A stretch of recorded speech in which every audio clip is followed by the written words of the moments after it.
Welcome into the Friday edition of Hot Mic with Hutton and Withrow. I am Chad Withrow. You are looking live right now at our beautiful, luxurious 6th and Peabody studio with Old Smoky Moonshine and Yeehaw Beer. One thing you're not seeing, though, shouldn't call him a thing, a person you're not seeing, is Jonathan Hutton. He's out today. Well-deserved day off. He'll be back with us on Monday.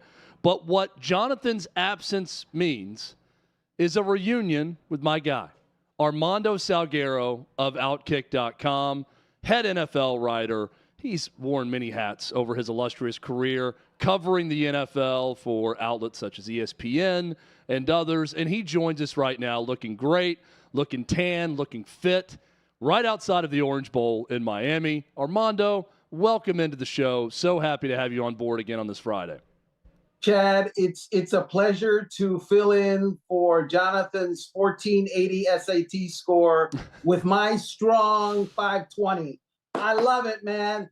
Let me be the man of the people, the man of the lesser studied people anyway, and I'll be happy to represent those folks with terrible takes. We're just getting rid of the intelligence. We're bringing our hard hat to work here, Armando. We're going about our job. You know, this is very much the day for the working person out there is what you're saying. And self-deprecation is fun, but you're obviously very smart. We're thrilled to have you on board today.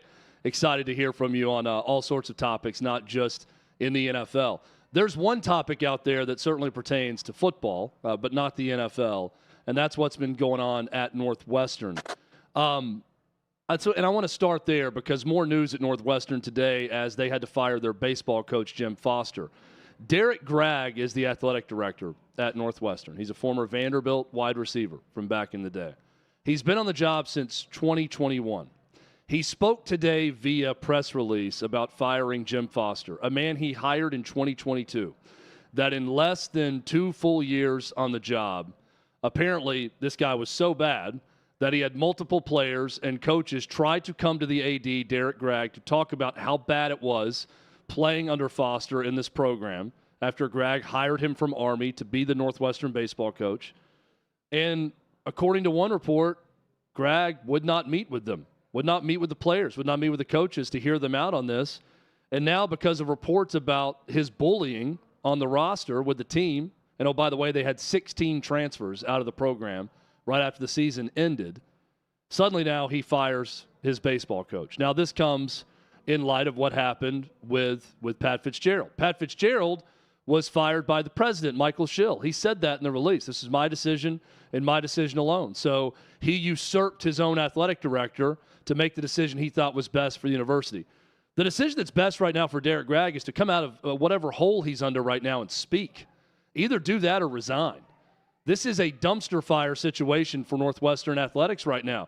I get that you didn't hire Pat Fitzgerald and you didn't oversee everything going on within the program and that your president decided to fire the football coach without your knowledge, but you hired the baseball coach. And what leaders do in a time like this is they speak up. They take the blame for whatever they're to blame for. They talk about how things are going to get better, and they inspire confidence from people. Armando, I'm seeing this story with Northwestern right now. There's not a lot of confidence being inspired in a number of areas with all of this. Yeah, so, Chad, what leaders did in 1776 was to speak up. What leaders do in 2023 is to lawyer up. Yeah, good point. Or CYA. They CYA in 2023. That is why you mentioned he spoke the press release. Yeah, because his mouth, his tongue, his lips are locked down by the litigants and the lawyers. And they are preventing him from saying anything, and wisely so, because it's kind of weird what's going on at Northwestern. Already, Fitzgerald has said, I'm going to get a lawyer, and I'm going to protect my rights. Ding, ding, ding, ding, ding, ding, ding, ding, ding. Lawyers, coming on. You shut up when lawyers are involved. You shut up and you don't say anything because chances are good people at Northwestern who fired Jim Foster, who fired Pat Fitzgerald, were at least somehow aware of what was going on before those firings were concerned. And so they're protecting themselves, and they are protecting the institution. I will say this. Uh, you mentioned Jim Foster's previous stop as the baseball coach. He was at Army. He's charged with supposedly, allegedly bullying at Northwestern. I get the feeling that stuff that he got away with at Army doesn't fly in Illinois Northwestern. I, I just I just get that sense. There is also a one charge of making an inappropriate comment to a female staffer. I don't know what that is. That's a very vague term. I'd like to know more on what the inappropriate comment was before I make a decision or have an opinion on whether the guy indeed made an inappropriate comment, or what we have is kind of like a comment made every day that is now being painted as inappropriate. Armando, those are all good points. I think what could be defined as bullying at Northwestern could be a pat on the back at West Point, right? There is a big difference there with those two schools and the way things are done. So I could definitely see that being some part of it with Jim Foster. I'm not one to say, hey, this guy needs to be fired in Derek Gregg, the AD, but he does need to get in front of people and speak and answer questions sometime very soon. I would hope he does that. It's funny you mentioned lawyers, Armando, because 4 of our top 5 headlines of the day all directly involve lawyers when we get into these. I do want to ask you, though, just in general about Pat Fitzgerald and the way that was handled by the school president. It felt to me like they were kind of out of the woods when they had the Friday news dump about the 2-week suspension. Now, then some details got out in the media, but I think that Northwestern could have just held strong, taken the PR hit for a week or two, and if they really wanted to keep their coach, they probably could have and gotten out of this. But instead, 3 days later, they decide to fire Fitzgerald. What did you make of that? Weakness, cowardice, trying to, put out the fire before it turned into something much bigger. And my question for Northwestern is this. Do you have solid evidence after what was apparently a very short period of investigation to know that that what Pat Fitzgerald did is a fireable offense? Because he left campus on that Friday believing that he was in fact, he negotiated a multiple week suspension. He agreed to that. So did he do something else on Saturday and Sunday? Or what information suddenly came up on Saturday and Sunday that now the offense goes from 2-week suspension to you're fired? Or is it just that you got weak-kneed and decided, oh my God, we just got to run from this fast as we can, regardless of how much we know or don't know about the facts?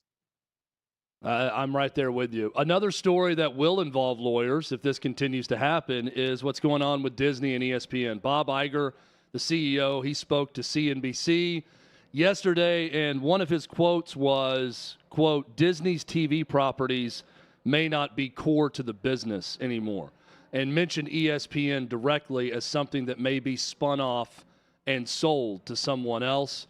Armando, you worked at the Worldwide Leader at one point. When we see the way media is trending right now, those comments from Bob Iger, they don't shock me. Here's one scenario I do want to throw out there to you, though. What if a league gets involved in owning ESPN? Let's say the NFL. The NFL, if the business isn't working out as well owning the NFL network, what if they had a stake? Not complete ownership, but if they bought into a new ESPN that was sold out from under Disney, or the NBA, who ESPN loves talking about right now, with their partnership.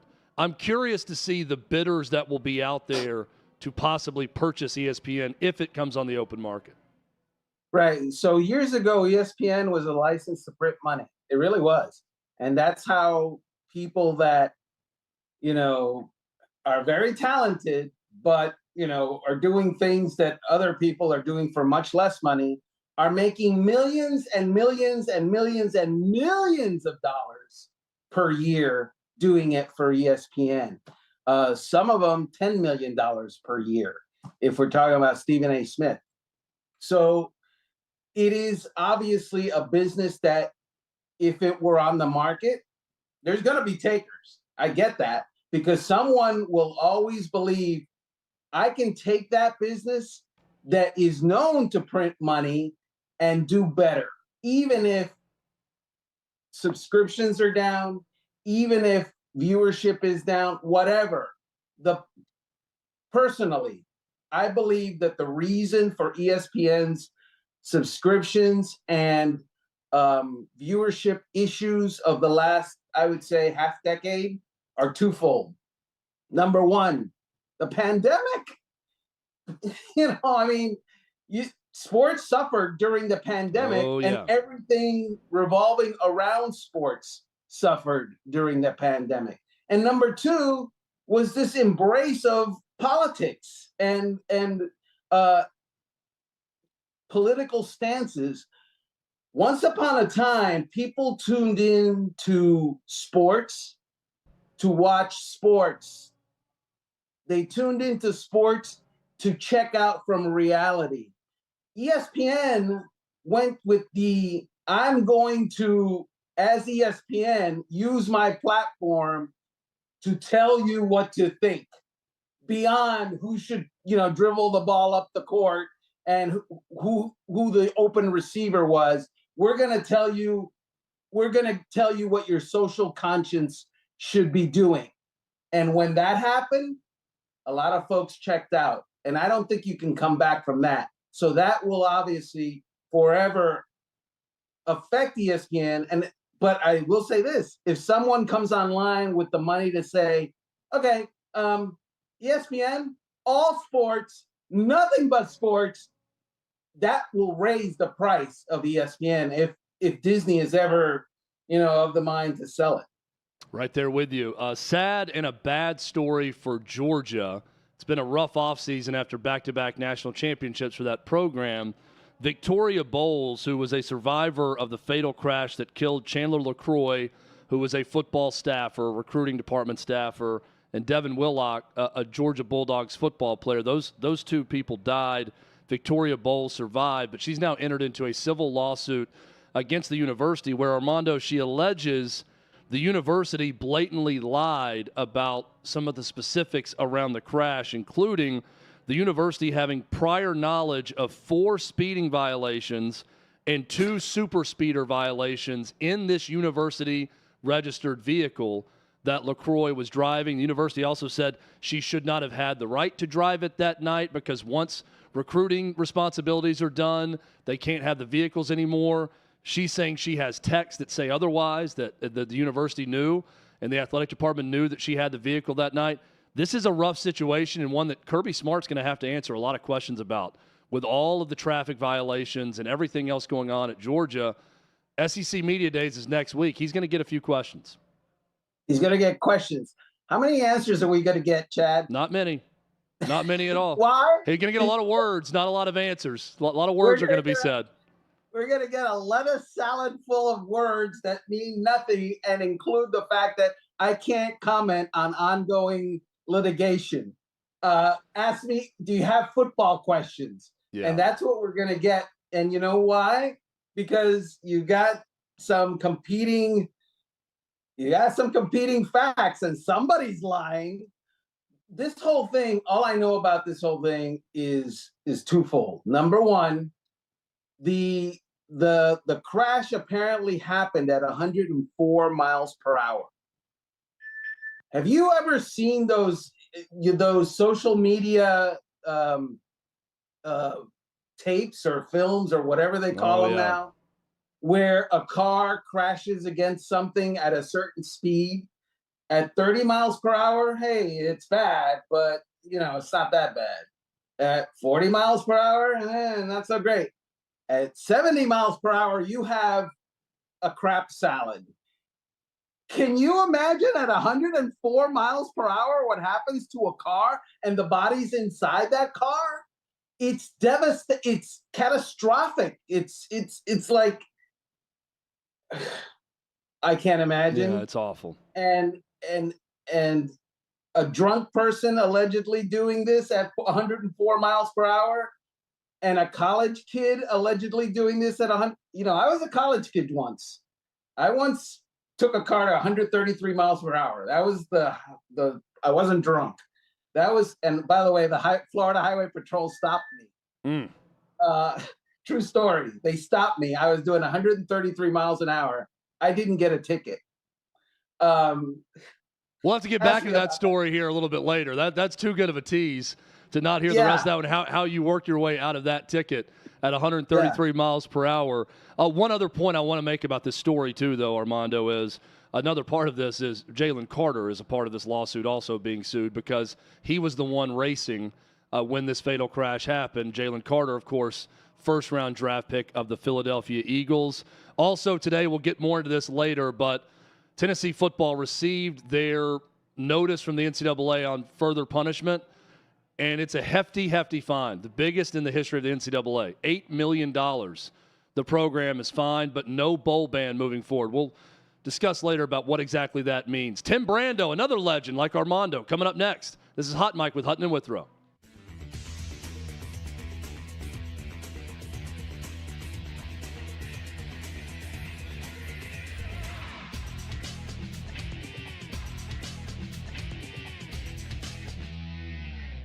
Pat Fitzgerald has been fired. Pat Fitzgerald, the beleaguered, the weirdo, I guess, or his weird players, has been fired by Northwestern University. And the Northwestern children, the players, are not happy about it. They are not taking it well. Well, I ask you, Northwestern players. In fact, I just put out a video to Northwestern players that are mad. And they're mad because, well, the old coach. The old coach got blank canned because, well, the players decided it was a good idea to get naked, do naked crawls, naked claps, naked soap up themselves in front of the shower and make players run through because the players of Northwestern really are perverted.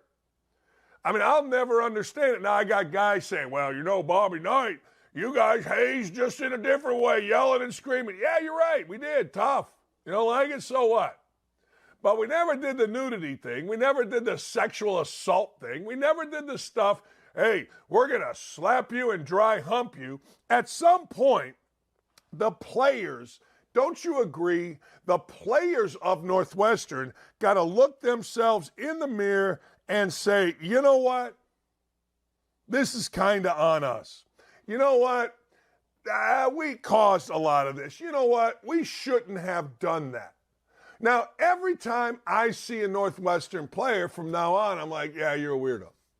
Used to be every time I saw a Northwestern player, I'd be like, man, you're a tough dude. You played for a tough coach, played for a high-end academic institution. I'd hire you in a second. Now I'm like, yeah, you got a bunch of weirdos running around there. Now I'm like, what in the hell are you doing there in the locker room at Northwestern? And I told you yesterday that this firing was coming because of this one reason. When you have to have outside people monitor your locker room because your players are perverts, because your coach allows it, because it's a culture of somehow, some way naked hazing. And no one's denying the hazing, by the way. So it's not like I'm speaking out of school. Sure, Fitzgerald, Fitz, whatever, is a great dude. Sure, he is the face of Northwestern. I would argue he's the most important figure in the history of Northwestern athletics. Nobody's not saying good dude. But he did what a lot of dumb meathead coaches do. He got on his little mount. He's got his little pillar. He's got his little kingdom. And on top of the kingdom is him. And he got to thinking he was untouchable because no coach with any common sense would allow that in this day and age. I don't know what they were doing back when Bear Bryant was having guys out at camp. I don't know what they were doing when Kay first started. I don't know what they were doing at Indiana when Knight first started. I only know what I've been involved in, and it's never involved dry humping other men or nudity. Just saying. In the locker room. Naked. On my team. Never. Anywhere, actually, but never. Used to give you a ball tap once in a while out in public just to say hello. But I got to tell you, it's just the weirdest thing. And none of these players are taking any accountability. You know what they're doing? They're doing the Biden strategy. This went from the Bob Knight strategy of round up all the players, ex-players, whoever, and talk great things about this strong man. Look at his chin. Yeah, that's what they do.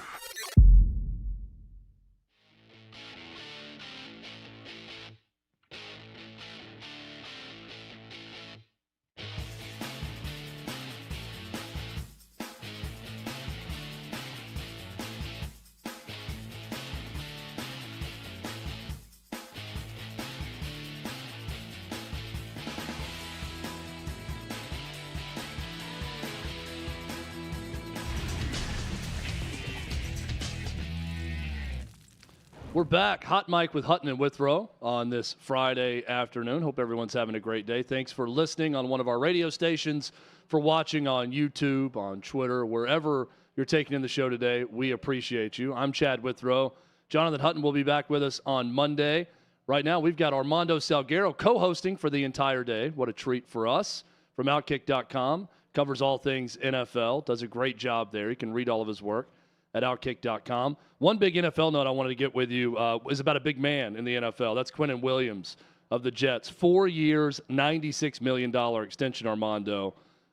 That's a payday for that young man and a pivotal piece of what the Jets are trying to do on defense. So they get it done before training camp, and there's now going to be no drama whatsoever with the New York Jets this year, right? None. Zero drama. Zero drama. The Hard Knocks thing, Armando, with the Jets, right? It was just so easy, and it's the right choice to make for the NFL because they could draft one of those teams that fit all the criteria where they had to force them to do it. So it makes the most sense for that to take place. I'm hearing Tim. He's on with us right now? No? Okay. We're going to work on getting Tim on. So are we going to go audio only on Tim? No. Okay. We're going to figure this out. I love talking to people just in my ear. It's like the little voices in my head, Armando, sometimes that I hear. Sometimes they're real, sometimes they're not. That one was actually real, and it was Tim Brando. So we hope to be joined by him here momentarily. But the Hard Knocks situation with the Jets, I hear what Aaron Rodgers is saying about it. Oh, they forced it on us, but I hope to meet the voice of God, Liev Schreiber, the actor who's the narrator of the show. And I always kind of think, I mean, I get that maybe you don't want it around because you don't want any added distractions, but it's such a small price to pay for making that money, for being a part of the NFL. This is what the people want. It is a fan service type thing. And I'm thinking, just suck it up and deal with it. It's really not going to be that bad. Also, the teams have final cut of what they air on the show anyways.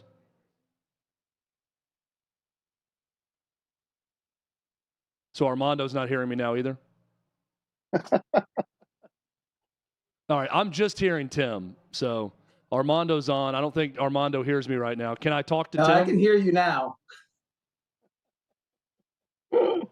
Okay, Tim's on right now. This is a cluster. This is really amazing it. work by me here.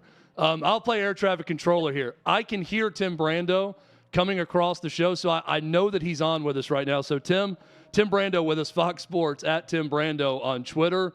Tim, how are you? How are things down in Louisiana right now? I'm wonderful, Armando. Armando's there. Nice to be with you guys. How are you? Tim's there. This is amazing. I feel like we're all three talking to three different spots the entire time. Oh, boy. Tim, I did want to start. Life is good. I wanted to start with this good. with you, and that is the layoffs that took place at ESPN, a place you know something about. Now, yesterday, Bob Iger, the CEO, is saying the linear part of the Disney company may no longer be of core value to Disney, and now they're wanting to spin off ESPN possibly and sell ESPN. One thing I noted was there were a lot of really people that are really good at their jobs that were laid off in this last go-around at ESPN. What does all this tell you about the business and about their business? Well, let me begin by saying, let me preface everything by saying that it's bad for everyone in the sports television business when layoffs occur, no matter where they occur. Okay, it's sad. It's not good. It means fewer jobs, which translates to fewer opportunities, and in some careers that might not be able to rebound from those kinds of things happening if it happens on their life calendar at the wrong time. Our business is fragile even when it's healthy, if you know what I mean. That's just the way it is. We're a contract to contract industry. Those of us that are in front of the camera, that's just the way it is. Now, for those that are behind the camera and those that are making us look good, producers and directors, associate producers, ADs, those people have been fired in the past too, or have been laid off. That's the better term, I guess. But those people, many of them were part of the 2013 purge that took place.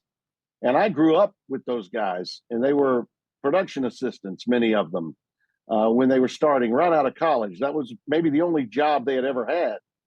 And when they had their careers taken away from them in their late 50s, they would have been, say, my age or a little younger. They would have been maybe 55 to 58. Most of them had to find another industry to get into. Some of them decided to go into radio. Some of them decided to become professors. The late Barry Sachs did that. He was working at Quinnipiac when he passed away suddenly this past year. It was a devastating loss for those of us that remember him, his passing. But a lot of other great production people that helped make ESPN what it was were let go unceremoniously in their layoffs 10 years ago. This one is a Disney Corporation layoff. ESPN if you look at the financials, and I do keep up with these things, I do. It's my business. And I care about a lot of those people. As I said, many of them are friends. Some of the broadcasters are colleagues that I stay in touch with. And some of the younger ones are guys that I've mentored. So I'm in contact with them, and many of them are worried. But when you see a major corporation, a large corporation making these kinds of cuts, with the understanding that they bought all of that property from 20th Century Fox when Fox sold off really everything except and including the RSNs, they sold those too, you might recall, which is another big story in sports business these days.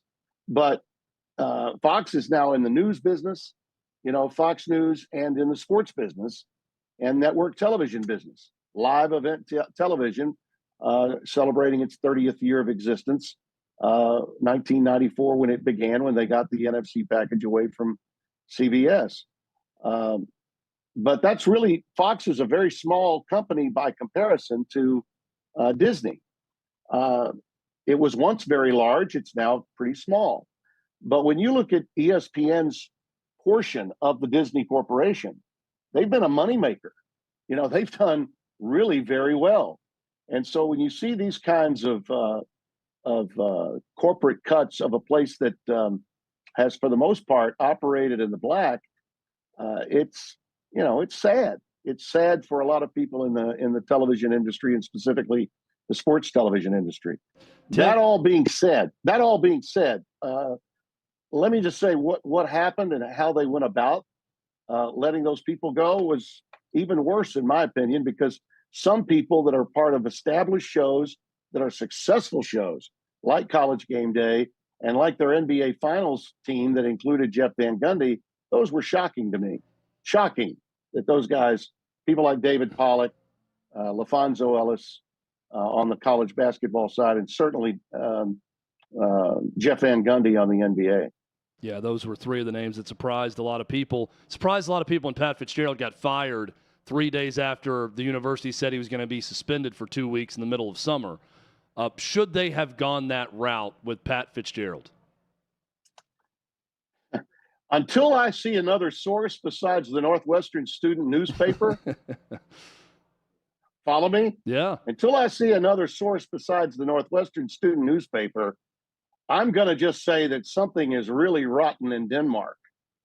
And if Pat Fitzgerald had to go after, let's see, on a Friday, he was gone for what? 2 weeks. He got a 2-week suspension during a time in which most college football coaches actually have downtime. Okay. So he wouldn't have been doing anything anyway.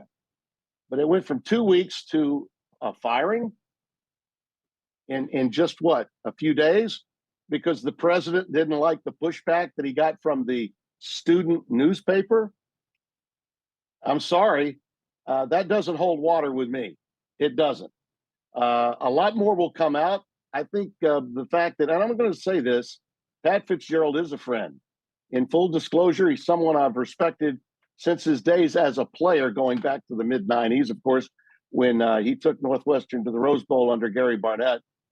Not many people could have done what he did in his 17 seasons there at Northwestern. And yeah, if he was asleep at the switch and he did not know that this kind of hazing was taking place as described in the newspaper's account, in the student newspaper's account, then yeah, he deserves to be fired.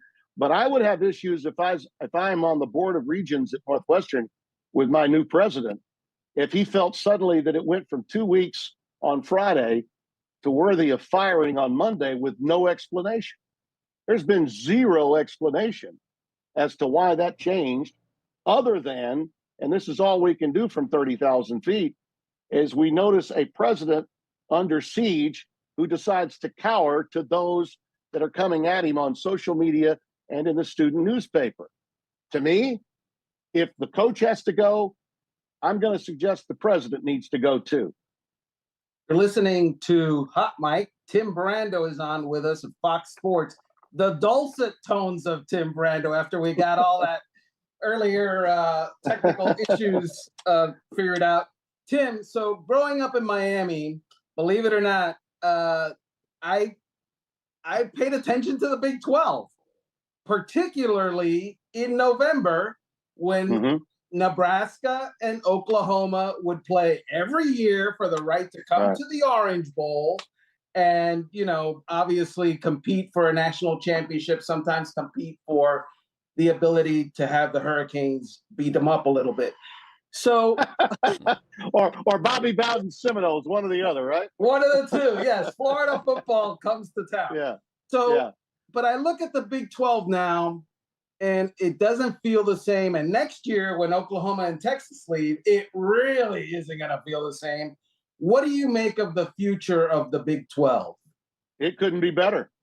It could not be better. See, I think we sometimes say politics is local. Well, in the Big 12 and especially in their footprint, when you lose two of the biggest brands in college football, which Oklahoma and Texas are, Armando, they were predicted to be dead and buried. There were a lot of pundits that said, oh, they could be extinguished.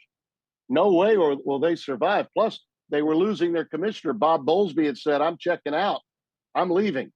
Well, they hire a guy from NASCAR, Brett Yarmark, who knows what he's doing.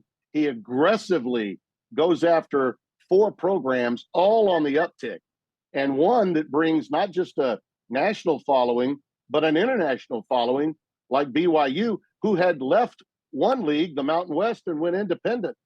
They said, you know what, we can exist. We're just going to be an independent contractor and schedule as many games as we can. I think that the additions of Cincinnati to go along with UCF and Houston and BYU, those 4 programs, no, neither one of them, none of them are either Texas or OU, but they have more than just resuscitated interest in Big 12 football. They got a television deal for their rank and file membership that exceeds the television deal they had with Oklahoma and Texas in it. They're getting $7 million more annually with those 4 than they did with Oklahoma and Texas. The losers in the Oklahoma-Texas deal, leaving the Big 12, are Oklahoma and Texas. Neither of them are ready for the SEC. Oklahoma is going to get boat raced in virtually every game they play their first year in the SEC. And Texas, a program that has been back, well, wait a minute, are they back? For the last decade and a half, they have had 3 coaches since 2009 have losing seasons. Three. That's not just one coach running them into the ground and the program not recovering. Texas is the favorite in the Big 12 Conference, Armando, this year. They'll have trouble winning 9 games. Hell, they had a losing season a year ago. When you look at the situation at Oklahoma, a program that really struggled, really struggled last year, they couldn't beat Kansas State.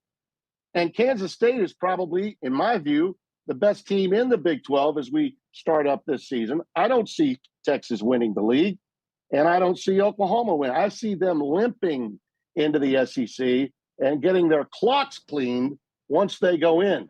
The Big 12 is now the 3rd best conference in college football. I don't think there's any debate about it.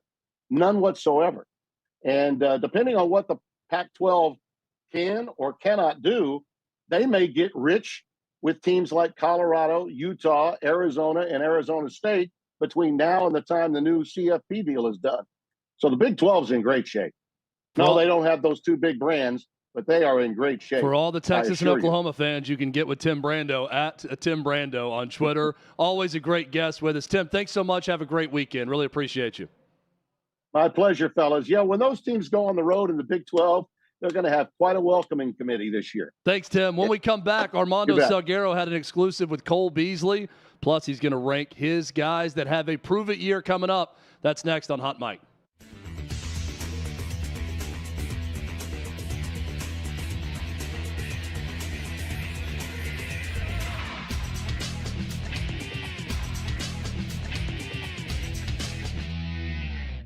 What is your primary complaint? When people pop their knuckles. Primary complaint is chewing with your mouth open. Yuck. I would say when you're getting off an airplane and people in the back try and sprint to the front, especially like late at night, like you don't have a connecting flight, just wait like everybody else. I'd say that's fine. Small portions, big bill. Yeah, if the quality's good, it's okay. But if there's small portions and I got a big fat bill, not a thing, you know. Sun Country Airlines canceling our flight less than 8 hours before we're supposed to leave. I've never even heard of Sun Country Airlines in my life. Velcro. Velcro? Why? What about it? The sound. Oh, like nails on a chalkboard for you. I'm a kindergarten teacher, and to hear that Velcro. Time to teach them how to tie their shoes. When they don't cross the road when no cars are driving. They're just waiting for the light? Yeah, like a normal person. Yeah, you got to break the rules a little bit. We're right from New York City. We know how to walk. Really upset. Ben Jones is no longer with the Titans, but more importantly, I'm upset the Titans didn't draft a wide receiver in the top 2 rounds. We need receivers, guys. Come on, tighten up. So what do you think about Will Levis? Was that a good move or a bad move? Ooh, that's a tough call. Time will tell. But I think we needed a receiver more. Smack their gum, chew with their mouth open and smack their gum. Okay. That with chips and everything else, yeah. Liars. Liars, okay. Has anyone lied to you recently? No. Have you lied? Always. One of the biggest pet peeves is not knowing your manners. Like, not having respect or thank you, sir, ma'am. My biggest pet peeve is when you don't push your chair in after you leave a table. That's my biggest pet peeve. Really is. So like when people want to speak to you and they're like you to me, but they start walking out of the other room into different rooms and they keep talking like, I am supposed to understand. I can't hardly understand people when their back is turned to me, when they're not talking right at me. So when you're getting into different rooms and you keep talking like, yeah, blah, blah, blah, blah, it must be my dog talking to me. There's a crane over every building. There's a truck. There's a whole something. Yeah. So let's get the streets fixed and get those things done. Time's wasted. Let's go. A dirty house. Dirty house. Like, are you a shoes off at the front door kind of guy? Off front, yes, ma'am. I hate it when centre backs don't bat the odd one. Do you know, when the centre backs go up to try and catch the ball all the time, they should bat the odd one. You know, siblings are pet peeves, you know, to be honest with you. You know, just looking at him, he's a pet peeve. I'm a pretty easygoing guy. I like to get along with others. I kind of leave people in their place. when people don't follow the social construct, it really upsets me. Example, when you stand up on an airplane, right, when it lands, and then try to push past people down the line, you know what orders you're supposed to go in. That's the part of the social contract. When you're grocery shopping and you have your cart and you don't take it back to the cart delivery spot, but you just leave it by there beside the parking spot, taking up someone else's spot, violating the social contract. Do what you're supposed to. Yeah, do your civic duty. Follow through with what your parents told you to do.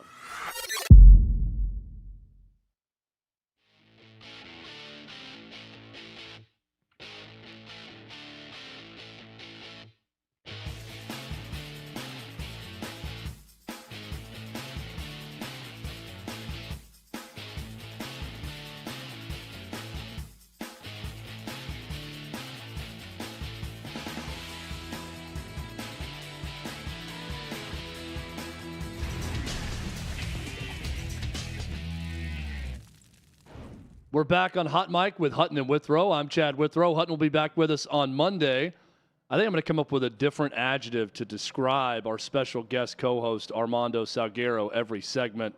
This time I'll say esteemed special guest Armando Salguero of OutKick.com, joining us via, it's not satellite, it's via Zoom. Back in the day, it was always joining us via satellite from somewhere else, but joining us in a place that's not Nashville is Armando Salguero. Armando, what do you think about the adjective esteemed to describe you? I think it's better than he stoned. So, I mean, bro, whatever you want to say about me is probably way too beyond the praise that I merit. I don't believe that at all. Trust me, I'm married. I know. Hey, you even worked in a drug reference there, which is perfect segue to your exclusive with Cole Beasley, because he refused to take a vaccination, the drug, let's say, and because of that, there were some penalties, I guess, to be had possibly with how he was retreated. What did you learn, Armando, in your piece that's up at OutKick with Cole Beasley? Well, so it's basically confirmation of what we know, right? Which is when players, NFL players mostly, because that's who I deal with mostly, when they have an issue that is controversial and the team has an issue with that controversial issue, the idea is don't be a distraction. And however way that the team can possibly shut that down or, put a curtain in front of it or whatever they're going to do. Behind the curtain, however, Cole Beasley was saying that, his first year in Buffalo in 2019, he found his love for football again. He loved it so much. In 2020, amid the pandemic, he just had a great season, perhaps his best in the NFL. But in 2021, when the NFL mandated that the new vaccines come out, be something that players use, and Cole Beasley was one of many players that didn't want to do that, it didn't bode well for him amongst the leadership of the Buffalo Bills. Not in the locker room, amongst the leadership. And I'm assuming he's talking about coaches and, the front office. It was uncomfortable for him, and he didn't feel like it was right, but, he had to stand up for himself, he felt like. So that was what he was talking about in that interview. Also, Cole Beasley is not retiring. He's got at 34 years old, he's got a workout on the 21st, which is next Friday. So my guess is next Friday we'll be hearing Cole Beasley, how he did it in that workout with a team that he didn't want to share. My personal belief, my speculation is the New York Giants. And you can read that story again, OutKick.com. Good work by Armando in that one in his conversation with Cole Beasley. Armando, let's get into your top 5 prove-it year prospects. So this is not just players on this list. For the upcoming 2023 NFL season, let's go 5 to 1 of who needs to prove it this year. Let's start with number 5 for you. Yeah, first of all, I feel like there should be a drum roll or something like that here. But, thank you very much. So, Jimmy Garoppolo, he's number 5. The question with Jimmy Garoppolo has always been, is he going to be healthy enough to actually play and help his team? In 2019, he was that, and he helped his team get to the Super Bowl.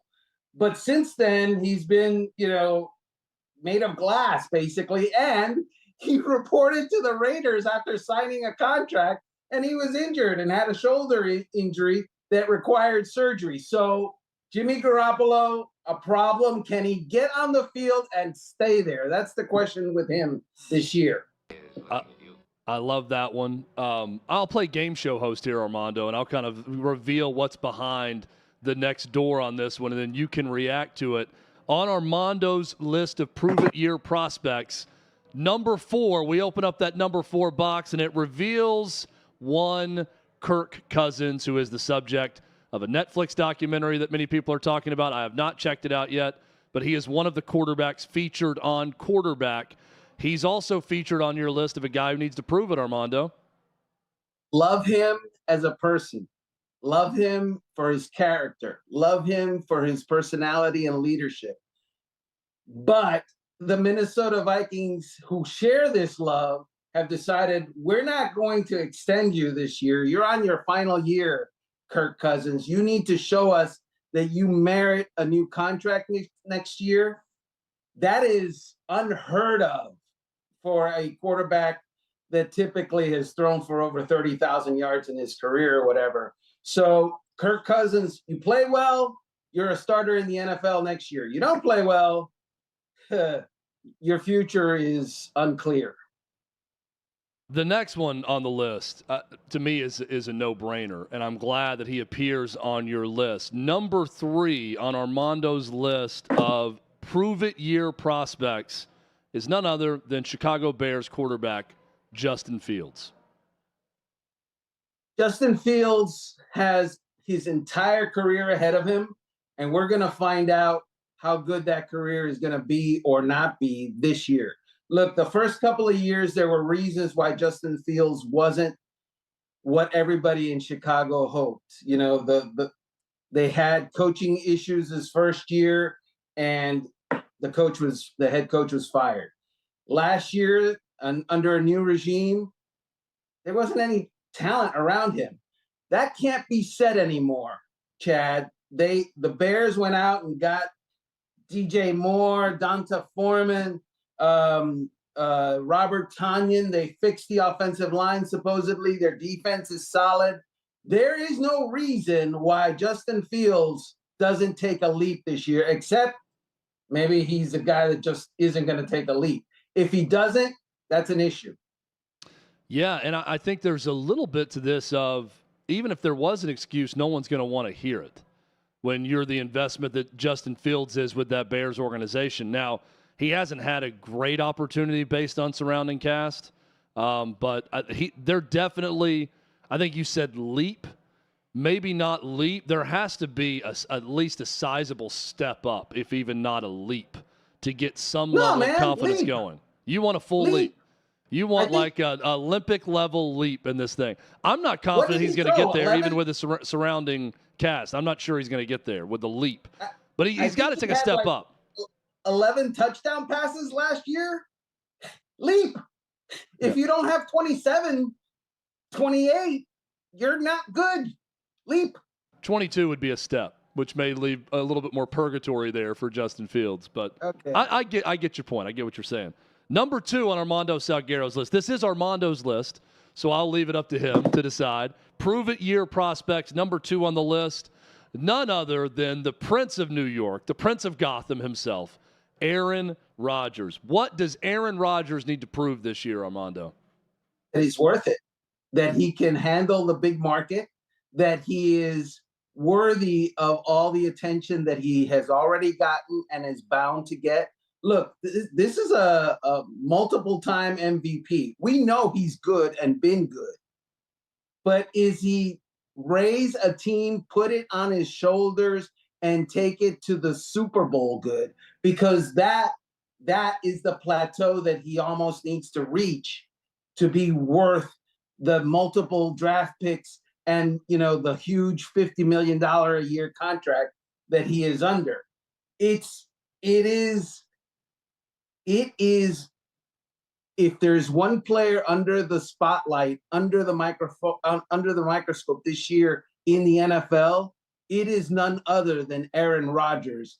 There is no one else that comes close, not even Patrick Mahomes, because we know Patrick Mahomes is great, and we know that he can take a team to the Super Bowl even when Tyreek Hill is in Miami.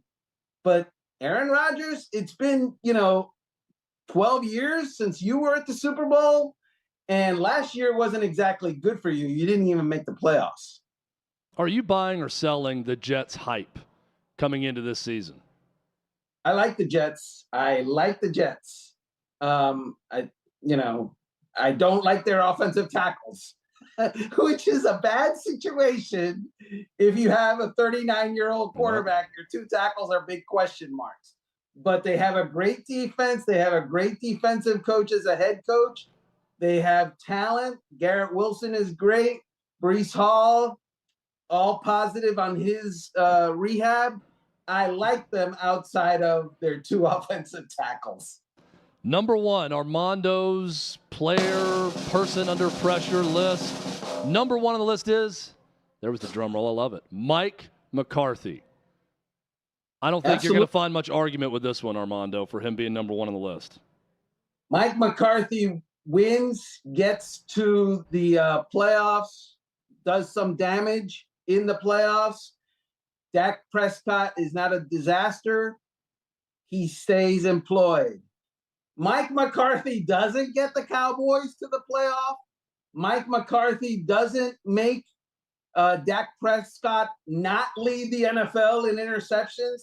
Mike McCarthy makes that offense sing because he's now the offensive play caller and it's his system. Mike McCarthy's going to be looking for a new job after the season. Well, and it's kind of the same question I'd ask you about the Jets. Expectation versus reality, but then reality versus expectation in the mind of Jerry Jones about his own team and his own product that he has picked and hand-selected, I think can also be two very different things. Because I don't think it's just good enough to get to the playoffs in Jerry Jones' mind right now, right? It seems to me it's got to be more than that. I don't know if it's Super Bowl or bust. That's a tough, barrier to reach, but I don't know. It feels like even more than the playoffs may be necessary for McCarthy, which is why I love him at number one on this list. Yeah, absolutely. He has to do damage in the playoffs. Getting to the playoffs, yeah, okay, you did that last year and the year before, and it's not good enough for, America's team. Not anymore, and not good enough for your general manager who believes he's stocked you with a lot of talent. And honestly, he has, and not good enough when the general manager happens to also own the team. So once again, Armando's Prove It Year list in the NFL. Number 5, Jimmy Garoppolo with the Raiders. Number 4, Kirk Cousins with the Vikings. 3, Justin Fields with the Bears. 2, Aaron Rodgers with the Jets. Number 1, Mike McCarthy. If I had to put a number 1, we could have a further discussion on this at some point, Armando, but another one in the team category, I think it lines up perfectly with your 1 and 2 with Cowboys, Jets in either order in terms of teams that have to prove it this upcoming year based on expectation. And by the way, we're limited to 5. There's a bunch of people who are huge names in the NFL that have to prove some stuff this year. Josh Allen has to prove some stuff. Russell Wilson has to prove some stuff. Tua Tagovailoa has to prove some stuff. Derek Carr has to prove some stuff. Deshaun Watson has to prove some stuff. Lamar Jackson, I'm going to throw for 6,000 yards, has to prove that he can throw for 4,000 yards. Trey Lance. So there are guys that are not on this list, and there are definitely teams, the Buffalo Bills among them, that have a lot of stuff to prove. It's stuff-proving year in the NFL, Chad. It's also talk season across sports right now. This is known as the desert of sports to some that are really only into certain sports. it can be a long and boring summer for some, and even spring for others, depending on what sports you're into. And one of those people just may be Armando Salguero. And we're going to get into that when we come back and how this portion of the sports calendar is starting to run out because of what we're going to start seeing next week. So we'll talk about Armando Salguero's long national nightmare and how it's going to end very, very soon. We'll talk about that very, very soon. We'll talk about it in the next segment. This is Hot Mike with Hutton and Withrow across the OutKick Network.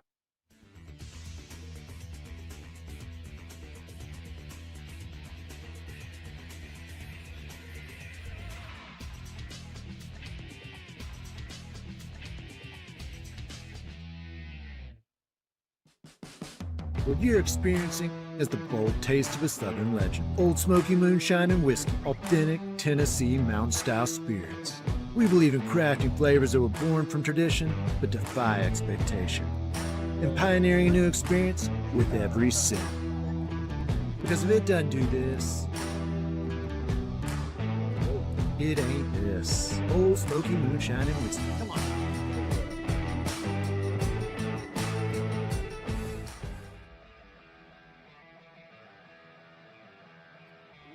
Welcome into OutKick the show. I am Clay Travis, your fearless leader. I am going to continue to argue that sports is one of the great unifying forces in all of American life. ESPN is a sinking ship. Democrats are now the party of the white, woke college graduate.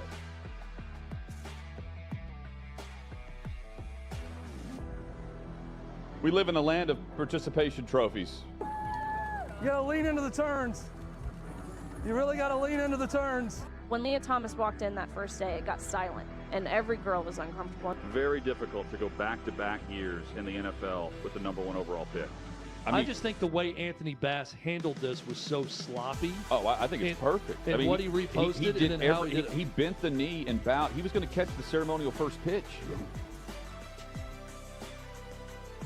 I've been out of LA long enough to have forgotten that libs, no matter how ridiculous the scenario, are gonna live. Another week of inflation, another week with Biden with COVID, and another set of losers to crown. People don't watch the WNBA on TV, in person, on a plane, on a train, on a bus, or on purpose. The scary thing, Tommy, is in the history of this government, I've never seen them give anything back that they've taken. Oh no, they never do. And they won't. When you're behind closed doors, when you're talking to plant managers, when you're having meetings, when you're with the team, was there an acknowledgement of any of this, an acknowledgement of the situation, the boycott, and then the doubling down about moving away from the fratty image? We've seen coaches throw water bottles. We've seen coaches act like idiots. We've seen coaches slap other coaches. But I think if you're involved in carjacking, you're inherently a rotten human being. The level of stupid that sometimes gets on our YouTube chat just gives me a headache. You're born a male, play with males. You're born a female, play with females. Don't at me about it, people. I'm pissed off about this. I never did it before in my life, but Trump is being cheated. The American people are being cheated. We, ladies and gentlemen, are being cheated. I believe this person is the greatest player anybody alive will ever see. How can you hate Derek Jeter? A guy's on-base percentage tells me his batting eye, and a guy's slugging percentage tells me if he's a threat. That's the kind of guy that throws a no-hitter, that effectively wild guy.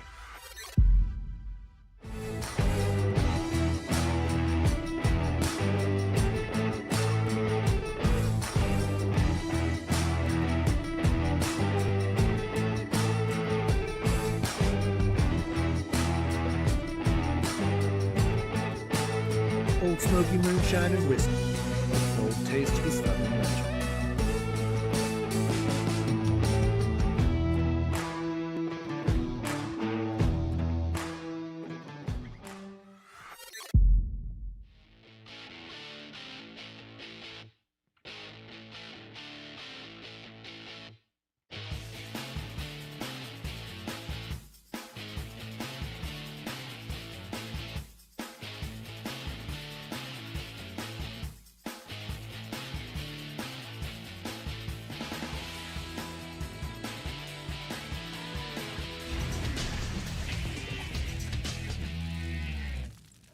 We're back. Second hour of Hot Mic with Hutton and Withrow across the OutKick network. Thanks for listening. Thanks for watching.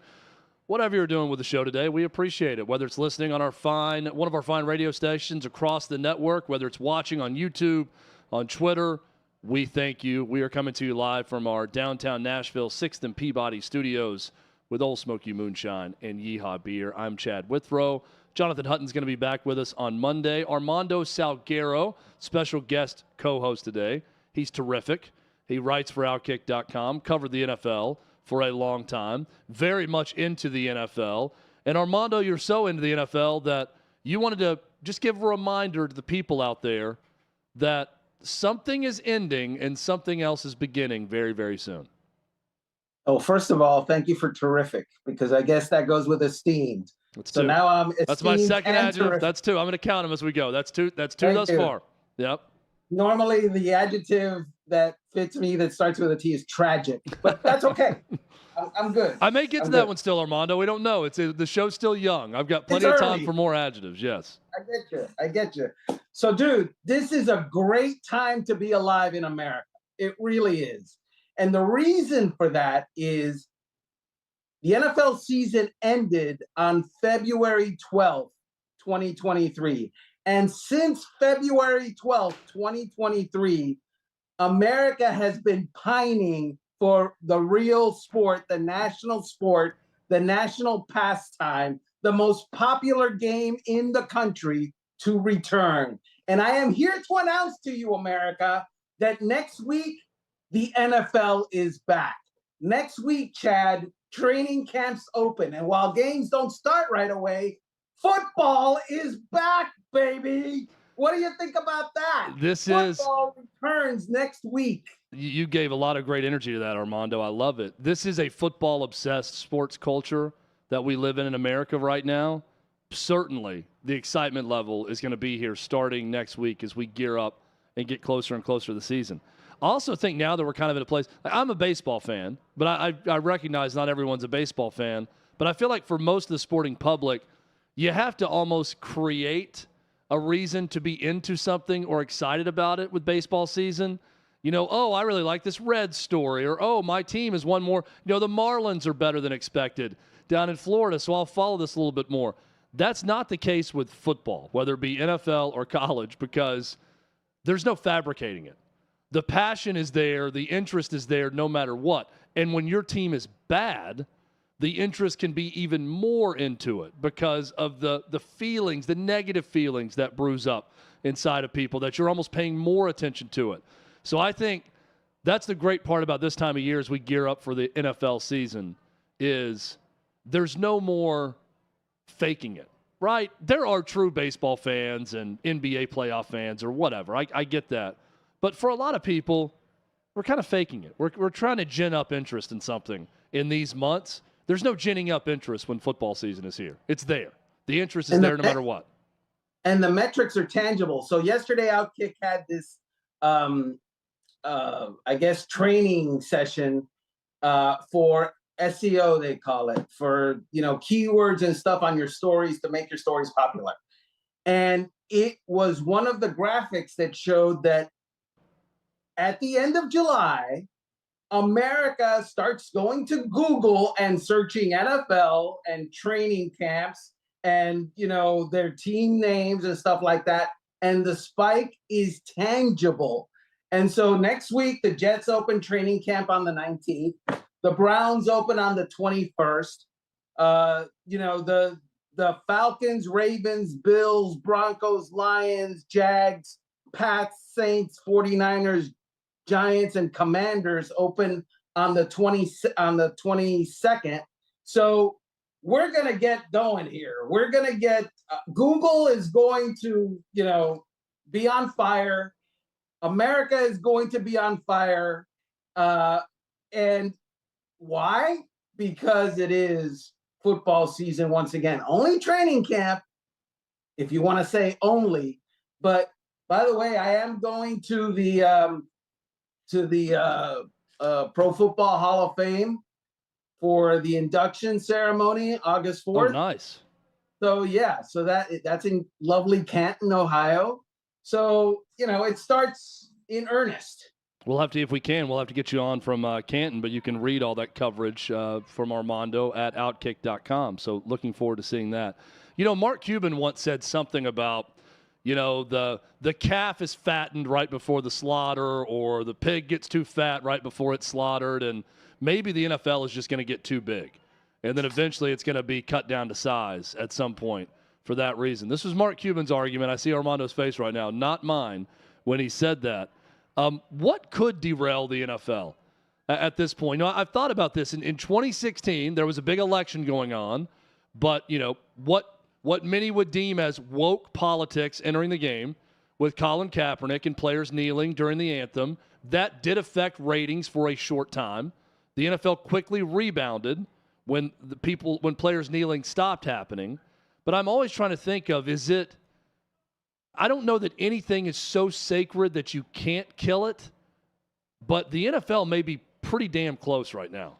I'm not sure what they could do to ruin interest in the NFL right now. They've got a great thing going. Is there anything, Armando, you can point to that would hurt the interest?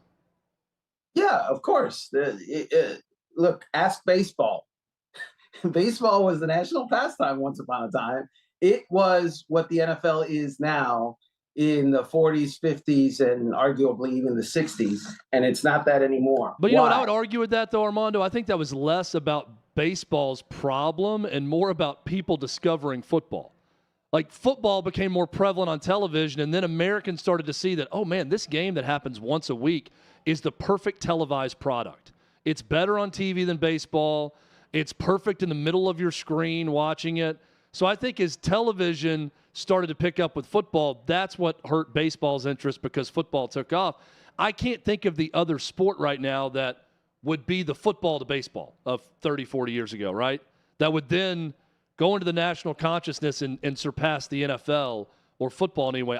I can't fathom it right now. Right. Well, football did that to baseball because football was part of the modernization of our society. Football is faster, baseball is slower, and the society was turning to faster, not slower. Now, unless we go back, to slower, then, or if you come up with something faster than football. But you know what would be a terrible blow to the NFL if it ever decided to do this? Would be embracing China like the NBA has done. That would hurt the NFL at this stage anyway. China's not our friend, and I think most people know it. And the NBA doesn't know it because the NBA is in bed financially with China. And so the NBA will actually fire players and muzzle people so that the folks of the Chinese Communist Party will be happy. But a lot of folks have recognized that. The NFL has sort of, initially after kind of moving toward China, has taken a step kind of away from China. And I think that helps. Obviously, that's politics. I don't know what in sport itself could hurt the NFL. I would say this. The NFL is trying to become less physical. And in that it's propping up flag football, it's changing rules, it's making player safety a thing that it obviously wants to emphasize. But in doing all those good things, it's becoming less physical. Whereas 10 years ago, 15, 20, what did we love to watch, Chad? Hits. The big hits. The jacked up segment on ESPN. When you were on ESPN, Armando, those jacked up segments, that's what we were watching. Absolutely. Absolutely. So that might be, the underlying possibly moment where, the sport loses its mojo. Yeah, embracing China would be a mistake. Colin Kaepernick embraced Castro. We see how that worked out for him in that move. It's interesting to think about, what could possibly happen to go south. But the good news is we don't have to think about that right now because the NFL is permanently in our national consciousness. It's going to stay there. And, oh, by the way, training camp is about to start across the league. Yay! You talked about all those search engine things, right? I wonder how many people after hearing about Dan Snyder, searched blackmail PowerPoint, because that's part of this report where we knew, Armando, that Dan Snyder knows where the bodies are buried across the league. Well, apparently he brought those to light, or at least some of them, with emails, with text messages, with stories he knew about, in a very uncomfortable meeting that took place between Snyder's attorneys and a select group of NFL owners and NFL executives that has since been referred to as the blackmail PowerPoint presentation that was done by Daniel Snyder's team. Nothing is ever easy with this guy, Armando. They can't just sell the team and go away quietly. There's always something to learn. Yeah, Daniel Snyder, everything that comes out about him proves that, you know, you don't have to be a great upstanding citizen to be a billionaire. And there are definitely billionaires out there that are just slime. And so the one thing that I take out of the excellent reporting that ESPN did on that story is that, number one, there's been no significant pushback whatsoever on it. The NFL will gather next week, supposedly, in Minneapolis to move on from Daniel Snyder. And it'll be a good time had by all, because it is time to move on from the Washington, at the time they were called the Washington Redskins, were a legacy team in the NFL for a lot of years and for decades. And they won a lot in that time, including Super Bowl under Joe Gibbs, Super Bowls, plural. Daniel Snyder takes over, and that club becomes a barren wasteland of disaster and muck and slime and greaseball way of doing things, and congressional hearings and investigations by district's attorneys in multiple cities and jurisdictions. The NFL wants to run away from Daniel Snyder, and I think it's time. And we're going to get that time soon. I'm going to pose this question to you. I posed it earlier this week on the show, but ideas in this country can kind of be cyclical like fashion. You know, different things come back from 20, 30 years ago that we thought when it was over with, it would never come back in style. And I think sensibilities of people, what they care about and what they're offended about and what they're going to protest change over time. The Washington Commanders still can't find a trademark for the Commander's name. Would it ever be acceptable for a new owner? I'm saying any point, 5, 10 years from now, 15 years from now, to say, we're going to go back to the Redskins name. People don't care about it anymore. We've got these Native American coalitions on our side. You know, we're going to donate money to these tribes and do this and that. But this is what our fans want. It's what we want. We're going to do it. Could that ever happen in the future? I don't see it happening. I don't know that anybody who would rise to ownership levels, of all the things and all the battles that they have to fight, including, by the way, win some games. Yeah. That would be the hill that they would choose to die on. It's just, it's just not going to be someone that would do that and have the intestinal gumption and fortitude and courage, really, if you want to call it that, to take on that fight.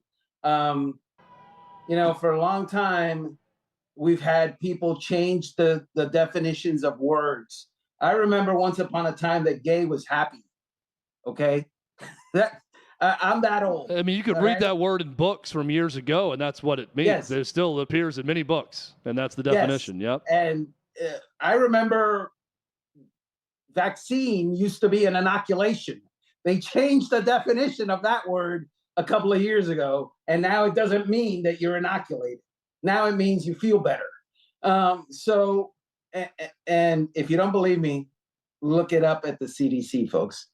So I never grew up thinking Redskins was a racial undertone type of thing. Now that I think about it, of course, yeah, I see it. I don't see someone trying to change the definition of that to somehow make it acceptable to enough people to where that would be the undertaking that happens. Yeah, of the name changes, no, Indians to Guardians is an example. The Redskins moniker is the most offensive of all of those, right? I think anybody with a brain can see that that's the case with that one. I'm just curious. I'm kind of polling different guests we have on the show that I just feel like everything changes so fast that at some point people, we kind of keep our eye on a different ball of what we care about at large in society, right, over the years. So will people stop caring about that more one day? You're right. I don't think any owner is going to want to take on that headache that they would face to do it. So it's probably never going to happen. But just by the way, something what is the Guardian? What, I mean, it's the trolls or whatever on the bridge in the city, I think. It's some reference to I feel like they have some sort of a fantastical beast that guards the city, and it's on the bridge coming into Cleveland, and it's an ode to these troll-like characters. It's dumb. I mean, we've got Tyler Castle, one of our producers here in studio with us, who works with us every day. He is an Indians fan. I don't know that he's a Guardians fan. I know he's not a fan of the name. Stupid name. I'm with every fan of Cleveland that thinks it's stupid. Taylor Bisciotti is not stupid. She is our guest next. She's been on the show before with the NFL Network. She's going to join us to talk some football, Armando's favorite sport. We'll continue covering it when we come back. This is Hot Mike with Hutton and Withrow.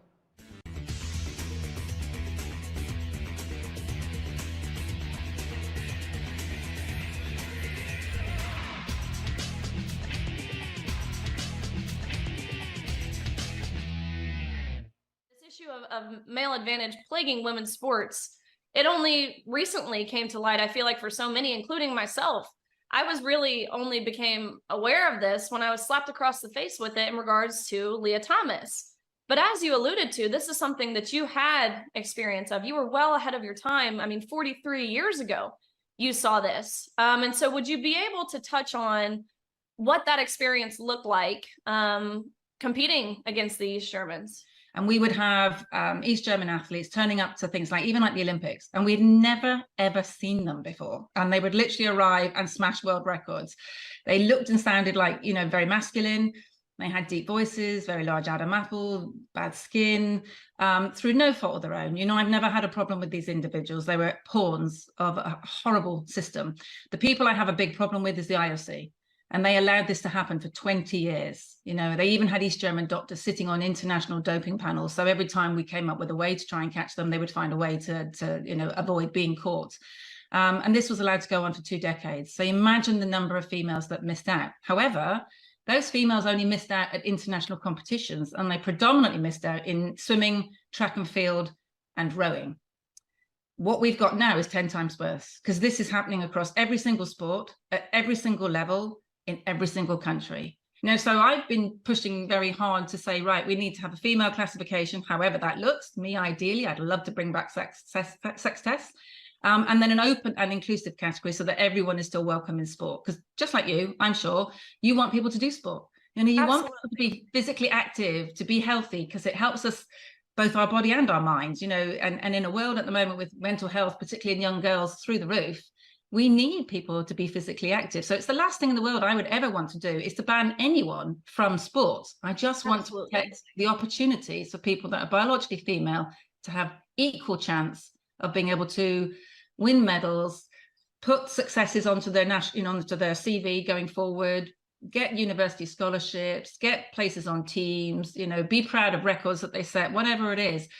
Females are worthy of equal opportunity. We are not second-class citizens, and I'm not prepared to sit back and pretend that we are. So, amen. Oh my gosh, it's so true. There is no compromise for women. There is nothing that we should have to give up to ensure that trans athletes can compete. But that being said, trans athletes shouldn't be banned from sports. Of course not. And that's something that we see in the States a lot, especially in regards to state legislature being pushed. The opposition, they always say this is an anti-trans bill that bans trans athletes from competing. And that's simply not true. I love how you mentioned it equips people with the right information, with effective messaging, how to communicate about it, what to do. Really powerful. You mentioned in your book, you had a quote, I think it's from Cynthia Cynthia Millen, and it says bodies compete against bodies, gender identities don't swim, which is that's the basis of the argument. How do we marshal feelings? It's ridiculous. You know, if we turn around and say that we're going to accept a feeling that says someone can feel like a male or a female depending on their feeling, not the reality of their body, where does that stop? You know, what's the next feeling that's going to trump a reality? And we're not doing our kids any favors by not dealing with the truth. You know, it's by telling young children that they're going to be able to change sex when they're not. They're going to have to take medication for the rest of their life. They're going to have to do things to their bodies which will probably shorten their lives.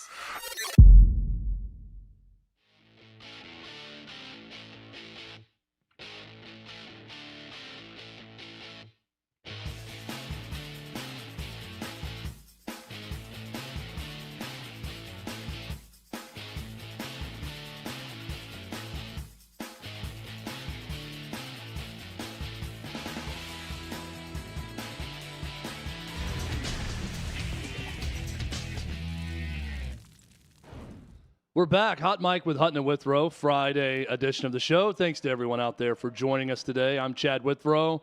Jonathan Hutton out today. He'll be back with us on Monday. Armando Salguero joining us, talking all things, not just NFL. That is one thing about Armando Salguero that many don't know. The man is a Renaissance man. He can talk about anything, not just football. The very versatile Armando Salguero. That's three, Armando. That's three adjectives to describe you so far. Taylor Bisciotti, she's going to join us this segment also. She is with NFL Network, joined us before in the past. Taylor, Armando had this great speech. I feel like that was so underwhelming after Armando. Yeah, I was trying to think of the right. I'm just a one-trick pony over here with the NFL. I mean, Taylor, I'm just not that smart. I can only come up with one good adjective to describe someone per segment. So maybe by the end of the segment, I'll think of the proper adjective to describe you on our show today. But it's well deserved. At some point, I'm gonna get there for sure. But Armando just had this great speech about, you know, the long national nightmare is almost over because NFL training camp is starting next week, which I know is a great time for you and your work at NFL Network.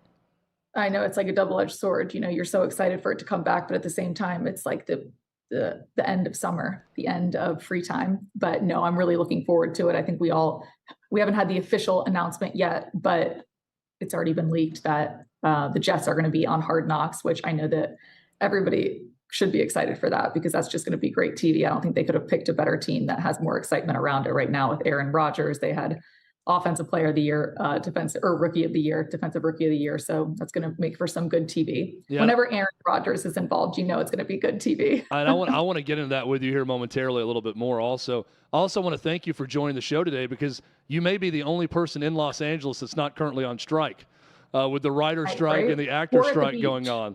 Yeah, I think the Directors Guild just ended a strike or didn't go on strike or something happened. But what's the atmosphere like in L.A., in Hollywood right now? I'm sure you know a lot of people in entertainment.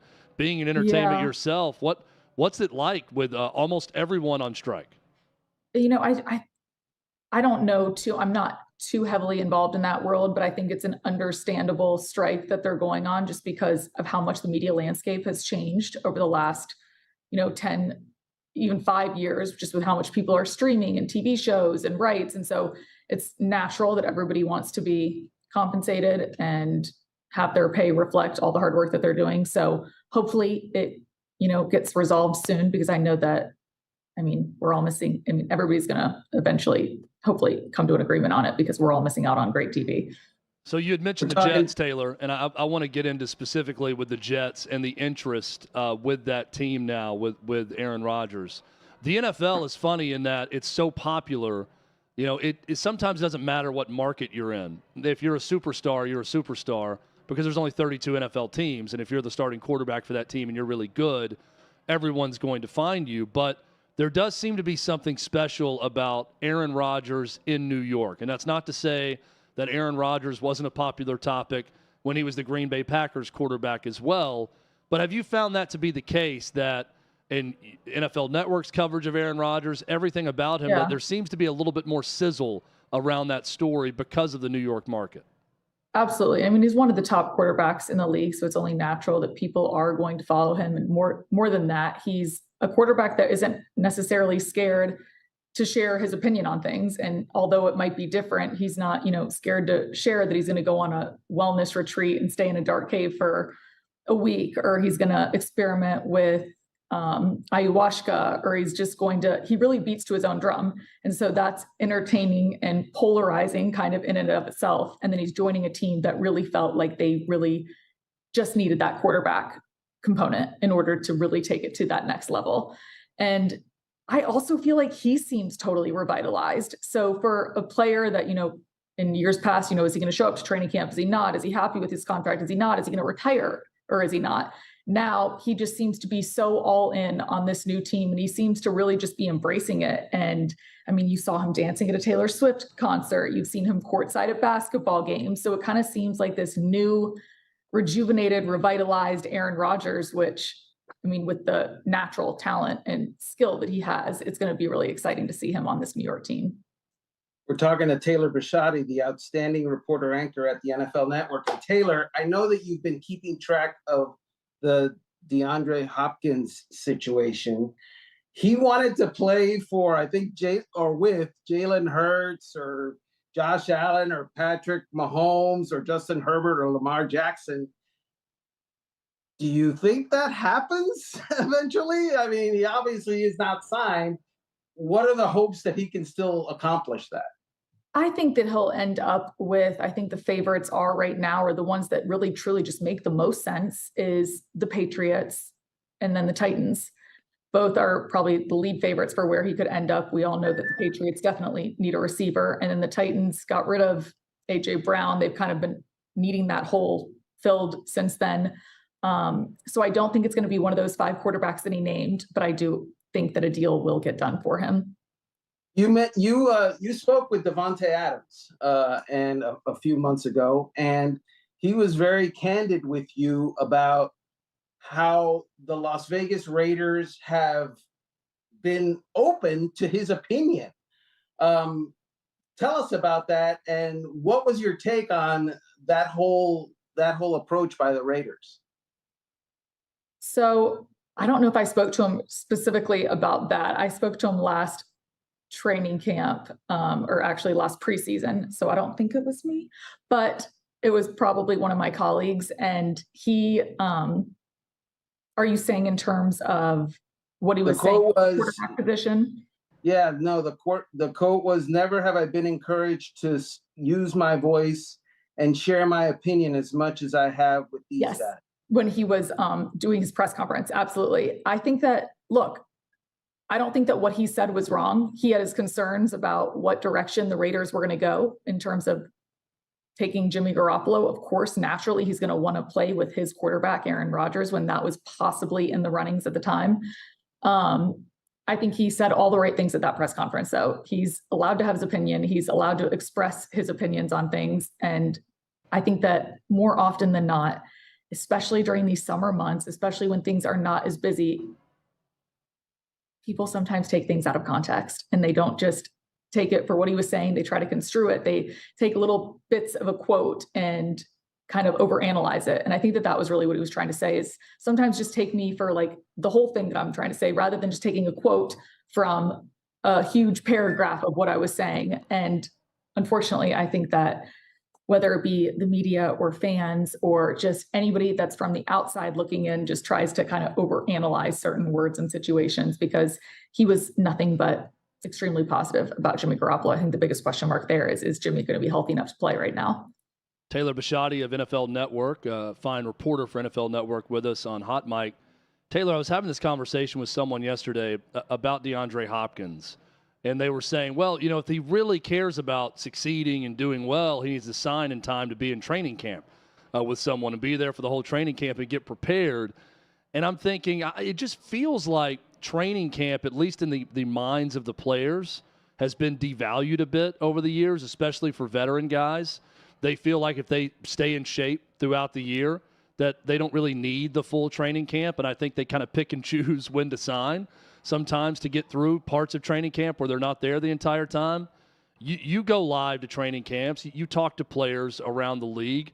Do you feel like players' thoughts on camp has evolved, and that especially free agents now kind of feel that way about signing up in time for training camp, or is it just sort of to each his own?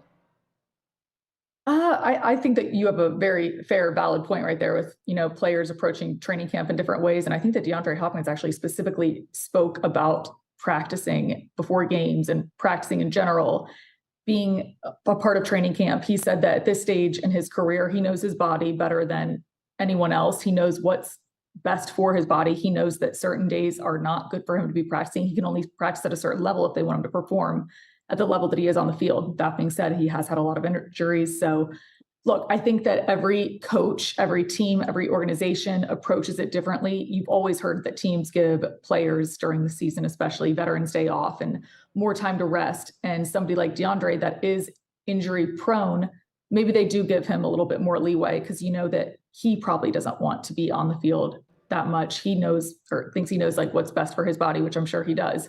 And so I think that he's spoken about that a few times and just kind of emphasized that, saying, I don't need to be out there for every practice, every drill. I know my body best. I know what's going to make me be in the best shape and allow me to perform at the best that I can be. So I don't think that teams should be overly concerned if he's out there. It's DeAndre Hopkins, that once he is on the field and he's healthy, he can certainly perform. I think the AFC North is going to be fascinating this year, especially with the quarterbacks at the top of that division. Of course, Joe Burrow, but Lamar Jackson sort of ending the drama. A lot of pressure on him this year. Yeah, and I mean, and specifically, Deshaun Watson, after having not played for as long, he looked bad at the end of last year, and there's expectations in Cleveland as well within that division. Taylor, as you look at that entire division, what's the first thing that really jumps out to you that you're going to be watching this season and most interested in with either those quarterbacks or any of those teams? I'm definitely interested to see how Lamar does. I think the big hole that everybody has always said is that, or the big knock on the Ravens offense is that they don't have receivers for Lamar to throw to. Well, now they've got quite a few receivers for him to throw to. They've got Zay Flowers, who they just drafted in the first round out of BC. And then, of course, they picked up Odell Beckham Jr. Bateman is supposed to be healthy this year. So long gone are the excuses that Lamar doesn't have a receiver to throw to.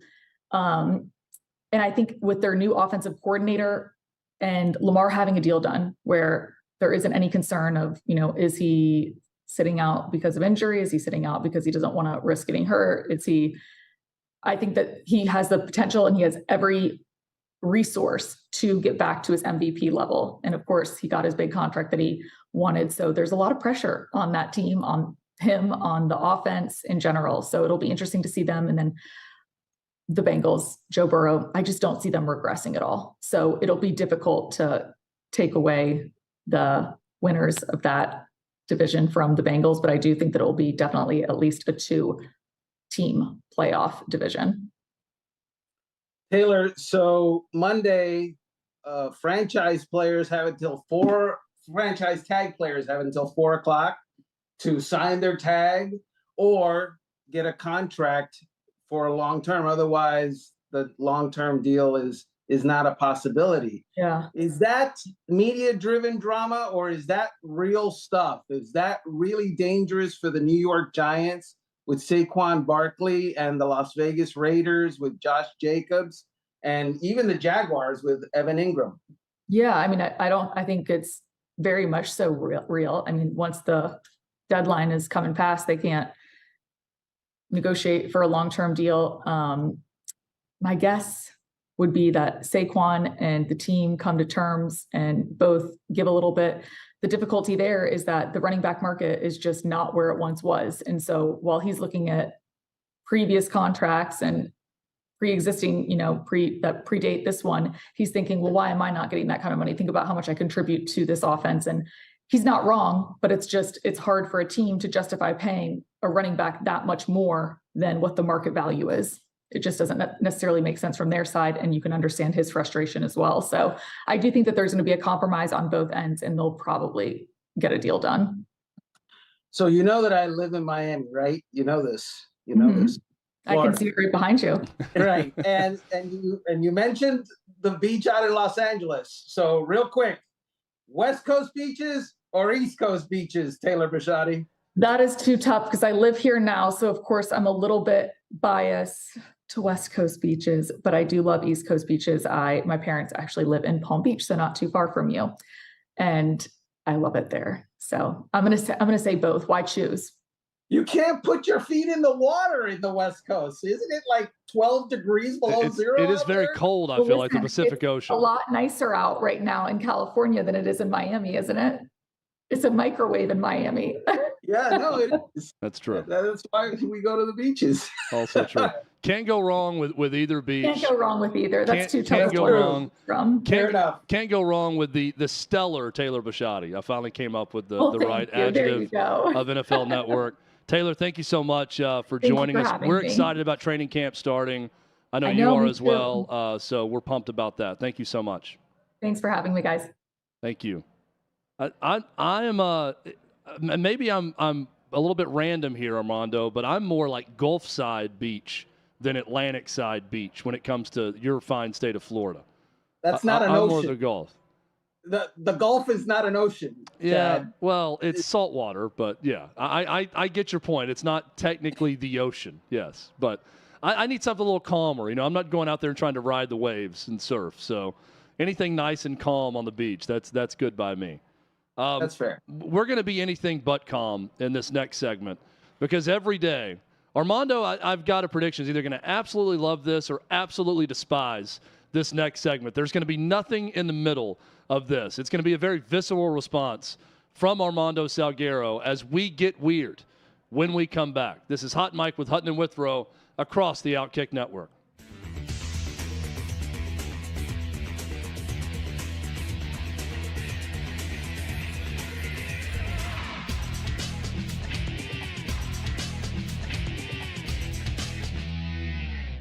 What is your primary complaint when people pop their knuckles? Primary complaint is chewing with your mouth open.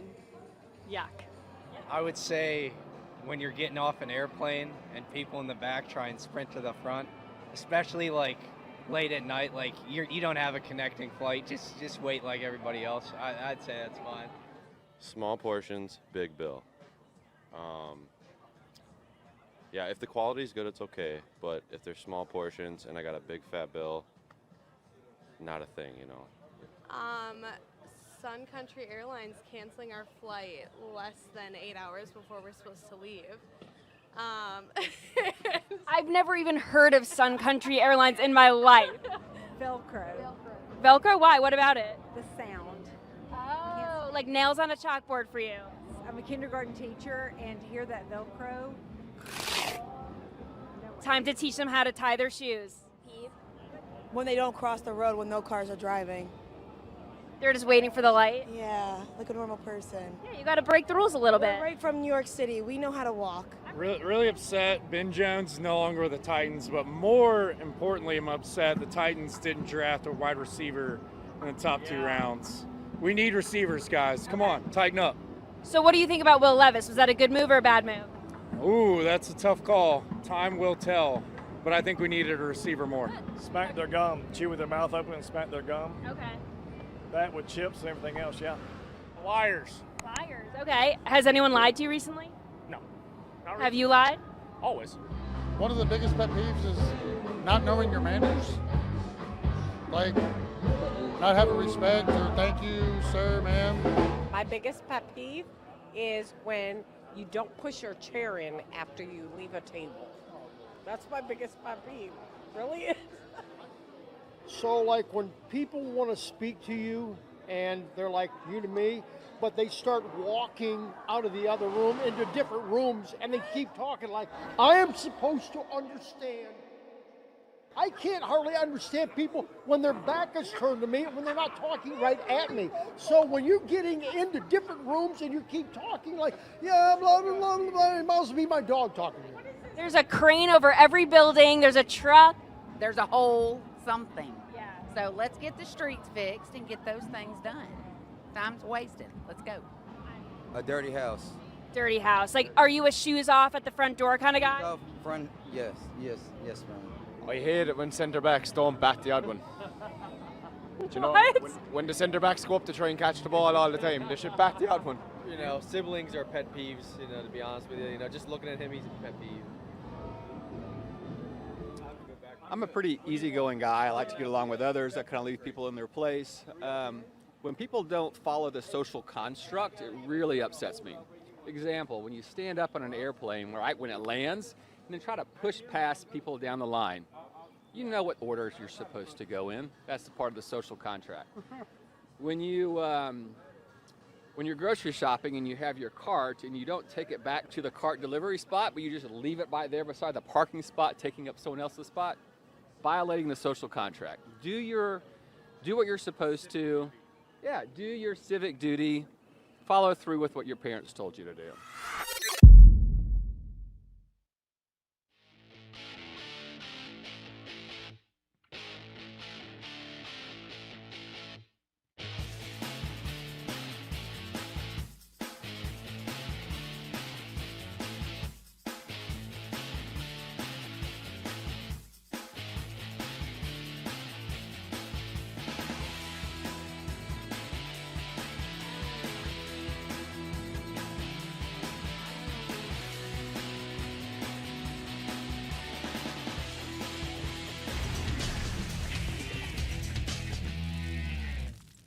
We are flying through the show today on this Friday edition of Hot Mic with Hutton and Withrow across the OutKick Network. Live from our downtown Nashville studios at 6th and Peabody with Old Smoky Moonshine and Yeehaw Beer. I'm Chad Withrow. Jonathan Hutton will be back with us on Monday. Armando Salguero is our special guest co-host. And now he gets to take part in a daily tradition where we go off the beaten path in a segment we like to call Let's Get Weird. My dad always told me two things about giving speeches. One, never say anything bad about the Jews. And two, tell an interesting story. Oh, if Kyrie Irving only could have followed that advice from that great movie, The Campaign. Would have helped Davey, him out. Welcome. Yes. Love Marty Huggins. I mean, Armando, I don't know if you've seen the film, but he then starts to rant about his pugs. He's like, I have two pugs. One's named Pound Cake and one's named Muffins. And he just keeps going. It's a great Galifianakis character. He's used that character in numerous places. Always funny. But, guys, my story, well, first off, Armando, I do want to say glad to have you back from your sabbatical. And I appreciate you filling in for us, for Hutton. And it's always a pleasure and a treat, sir. I thought you were going to say my suspension. I tried to keep that on the DL. Man. I would love to get suspended where I just get like 3 weeks paid vacation, but no one knows it's a suspension. It's like, I'm just going to go on vacation for a while. That's the type of suspension we should all, strive to attain at some point in our career. Well, guys, my interesting story today comes out of the country of France, which also happens to be a coincidence. That is July 14th, which is Bastille Day. So that's pretty much like their 4th of July. And so this just timed up perfectly. But France and the French president, Emmanuel Macron, he's been going through a little bit of turmoil lately and everything that's been going over there. And it just so happens that one of his constituents decided to sever his finger and mail it to the president. Now, I don't know which finger it was, but with that being the case, anytime someone's willing to cut off a digit and send it to somebody, there's probably some more underlying issues at hand. Yeah, I would also, Armando, just assume if that ever happened to me that this person needs to be arrested immediately, because this is like Tom Cruise in Minority Report with the pre-crime division. I'm pretty sure I can predict a future crime that's going to happen. That's not just this person severing their own finger and sending it in the mail. Someone else is going to be hurt by this person. Let's arrest them now and put them away before that can happen. So what finger, do the French have like a secret service or no? I mean, the finger actually arrived and the dude saw it? Yeah, I wonder if he opened it up or someone else, like his mail opener, opened it up and saw it. Or I could just see him there with his coffee, and just going through the mail, and then opens up a severed finger. What's in the box? So there actually is a few more details to this. So they were able to determine that the finger was from a living human being, and they were able to track down the person and give them full medical attention, but I'm still waiting for more details. The other interesting part about this story was it a pinky? Was it the pinky? They haven't said which finger. That's because the next question is, if you had to cut off a finger, which one are you cutting off? And me, it's my left pinky. Yeah, that makes sense. But, I mean, it could have been one of those things. Was it a middle finger? That could have been more of a symbol as to what this person was trying to convey from their message. Or maybe he was telling him number one. Maybe it was the index finger. He's just a really big Macron fan. Could be. And wanted to let him know. Could be. But the big thing here was that they decided, you know what, we got to put this finger in the fridge, but they put the finger in the same fridge as the police officers' snacks and food that they would bring. So I thought that was interesting. But they did that because they needed to analyze it, and track it down, and they were able to at least figure out that much. But yeah, just like this is the fridge where we leave our severed digits. So I think any fridge at any medical facility is suspect for that very reason, because you don't know what necessarily could be being stored in there. You don't want food up next to it. But that's one that definitely would be even more extreme. I mean, they say oh, go ahead, Armando. No, I would start to question Davey's reading habits, because the fact that he has found this story and finds it interesting is like, I feel bad for you, man. It's what he does. It's what he does, Armando. You kind of brought it up. It's I was going to ask you, like, how are you feeling about this segment? Because I really didn't give you a whole lot of a heads up as far as like where we're going with this. So is this everything you imagined? Because I can see your face. And I said he's either going to love it or hate it, and right now we're leaning towards hating it. I knew right away. I was like, that's what Armando's going to feel about it. Severed digits is not one of the topics I expected to discuss in today's show, but hey, man, roll with it. What about this next topic, Davey? I do want to end on, they say everything is better in France except for the people, and I think that last story proves it. The next story involves Spanish bullfighting, but even more so than that, Spanish dwarf bullfighting, because you can read the story up on OutKick. I know Joe Kinsey put it up there, but we have an issue where pretty much a bunch of the leftists in Spain are coming for these comic dwarf bullfighters, and they're trying to cancel them. They don't want them to have a job. Where does this take place in Spain? The city in which I'm going to butcher this, but Armando, you might be able to help me out. I think your Spanish is better than mine. Oh, go ahead, Chad. What? Well, I was just going to say that, look, this is very funny, but also bullfighting is trying to be canceled. Like there's been efforts for years where people don't want bullfighting to continue, thinking it's cruel. It's cruel for both animal and for human participant also. The eastern Spanish city of Teruel, maybe? Not familiar. I visited Alicante on the Mediterranean before, but I've never been to that place. I've actually been to a bullfight. Have you really? Yeah. So the Miami Dolphins played in an exhibition game in Mexico one year, and the day before the game, I had hours to spend, and I went to a bullfight. Was it enjoyable? It was interesting. I mean, not my deal, but it was exciting. I was rooting for the Bulls, Yeah, a lot of people do. Because I'm weird like that. I was hoping that there was, going to be some blood and gore on behalf of the humans. Does that make me strange? No, it makes you human. I think it makes you normal. And they had women bullfighters. I actually talked to one of them. They look good in those outfits, by the way. The Matador outfits? Yeah. Is there a female equivalent to the Matador? Is it a Mamador? Do they call it something different over there? Oh, very nice. I'm not sure if that. I want to get it right. If there is a different description for the female Matador, I've been to Spain. I went there in college, and I stayed with a friend of mine. She was an exchange student in Alicante, and we went there for spring break. And we stayed with two Americans that were studying in Spain, and a beautiful place on the Mediterranean Sea in southeast Spain. But I'm here to tell you, the only sports on TV were soccer and bullfighting. And you can just wake up at 10 a.m. and watch a bullfight on Spanish television. So I watched bullfights on TV, but we never went to a bullfight. So you've got one up on me there, Armando, by having attended a bullfight.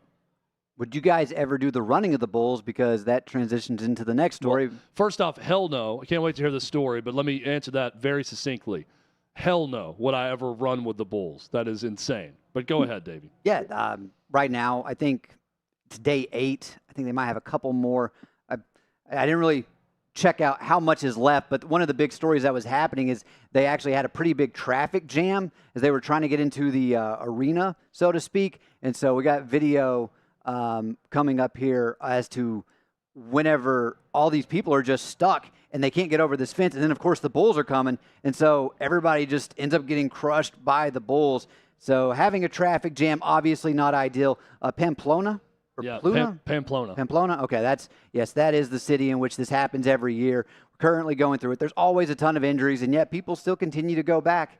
And, it's a tradition unlike any other. I mean, I just saw like 5 or 6 bone fractures look like in that one shot of people getting flipped over onto the pavement. So, true story, I wanted to do that once upon a time in the 90s.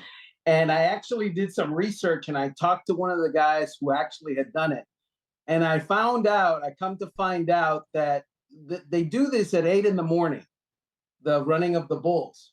Except that in Pamplona, the bars are open all night until 8 in the morning. And all of these people who are running are at the bars all night until 8 in the morning when they're running. And what he told me was the most dangerous thing about running of the bulls is not the bulls. It's the guy in front of you throwing up because he's so drunk off his butt that he can't keep himself up. And it's the other guy stumbling in front of you and knocking you down. And it's all these dudes are drunk.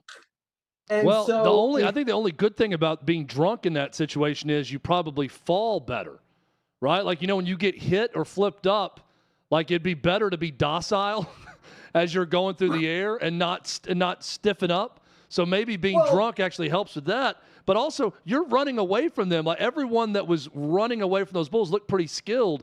We just saw a guy go into like an opening underneath a building, like a mouse, to get away from the bull so quickly. I guess it sobers you up quick, possibly? No, he slipped on vomit. You didn't see that. Oh, that's the thing.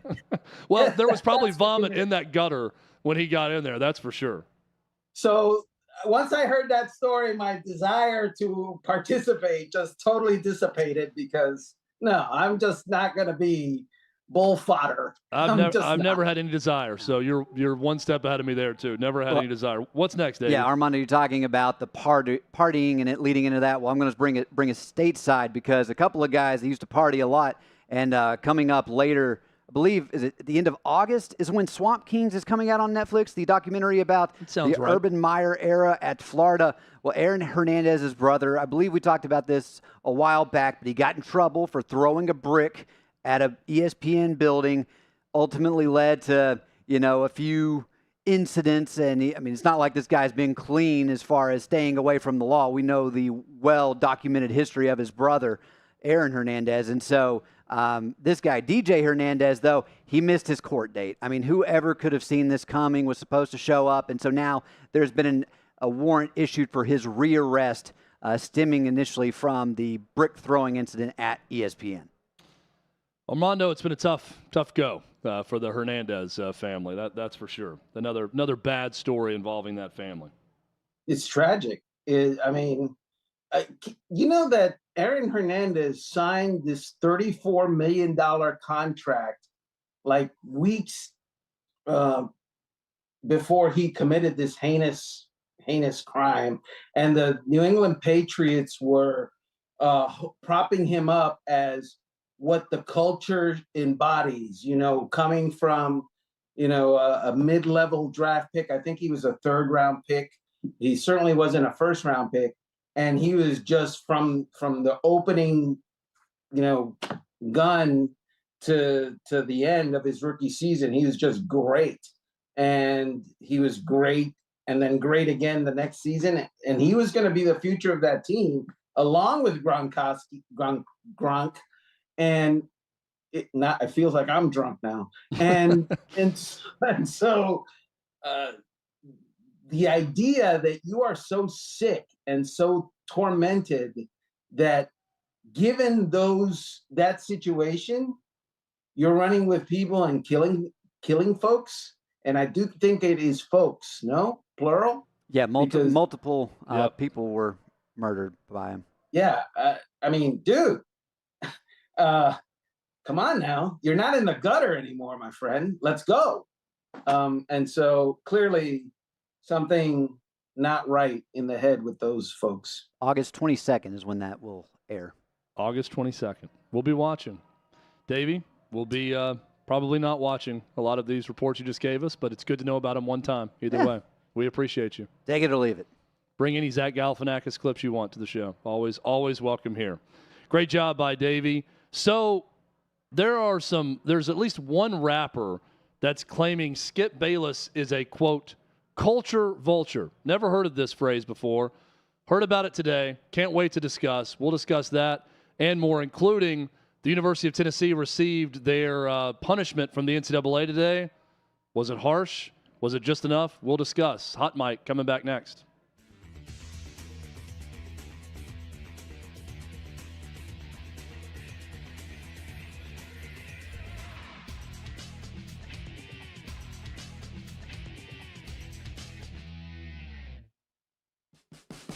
What you're experiencing is the bold taste of a Southern legend. Old Smoky Moonshine and Whiskey, authentic Tennessee mountain-style spirits. We believe in crafting flavors that were born from tradition but defy expectation, and pioneering a new experience with every sip. Because if it doesn't do this, it ain't this. Old Smoky Moonshine and Whiskey. Come on.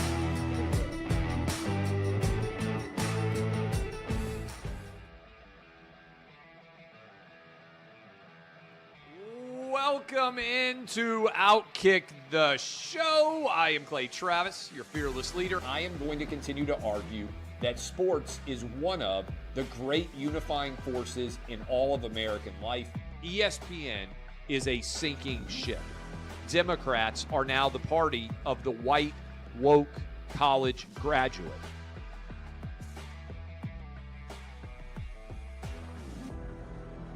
We live in a land of participation trophies. You gotta lean into the turns. You really gotta lean into the turns. When Leah Thomas walked in that first day, it got silent, and every girl was uncomfortable. Very difficult to go back-to-back years in the NFL with the #1 overall pick. I just think the way Anthony Bass handled this was so sloppy. Oh, I think it's perfect. And what he reposted he and how he bent the knee and bowed. He was going to catch the ceremonial first pitch. I've been out of LA long enough to have forgotten that libs, no matter how ridiculous the scenario, are gonna live. Another week of inflation, another week with Biden with COVID, and another set of losers to crown. People don't watch the WNBA on TV, in person, on a plane, on a train, on a bus, or on purpose. The scary thing, Tommy, is in the history of this government, I've never seen them give anything back that they've taken. Oh no, they never do. And they won't. When you're behind closed doors, when you're talking to plant managers, when you're having meetings, when you're with the team, was there an acknowledgement of any of this, an acknowledgement of the situation, the boycott, and then the doubling down about moving away from the fratty image? We've seen coaches throw water bottles. We've seen coaches act like idiots. We've seen coaches slap other coaches. But I think if you're involved in carjacking, you're inherently a rotten human being. The level of stupid that sometimes gets on our YouTube chat just gives me a headache. You're born a male, play with males. You're born a female, play with females. Don't at me about it, people. I'm pissed off about this. I never did it before in my life, but Trump is being cheated. The American people are being cheated. We, ladies and gentlemen, are being cheated. I believe this person is the greatest player anybody alive will ever see. How can you hate Derek Jeter? A guy's on-base percentage tells me his batting eye, and a guy's slugging percentage tells me if he's a threat. That's the kind of guy that throws a no-hitter, that effectively wild guy.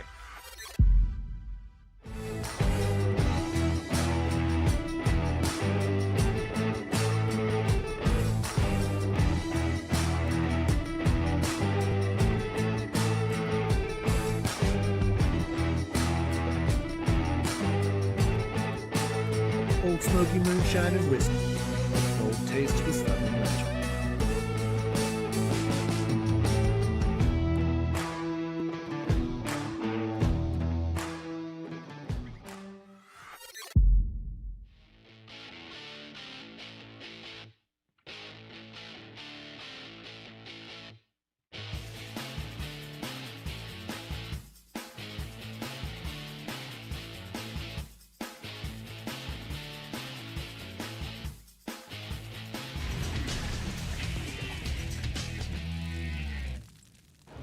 final hour of Hot Mic with Hutton and Withrow, Friday edition, getting ready to head in the weekend.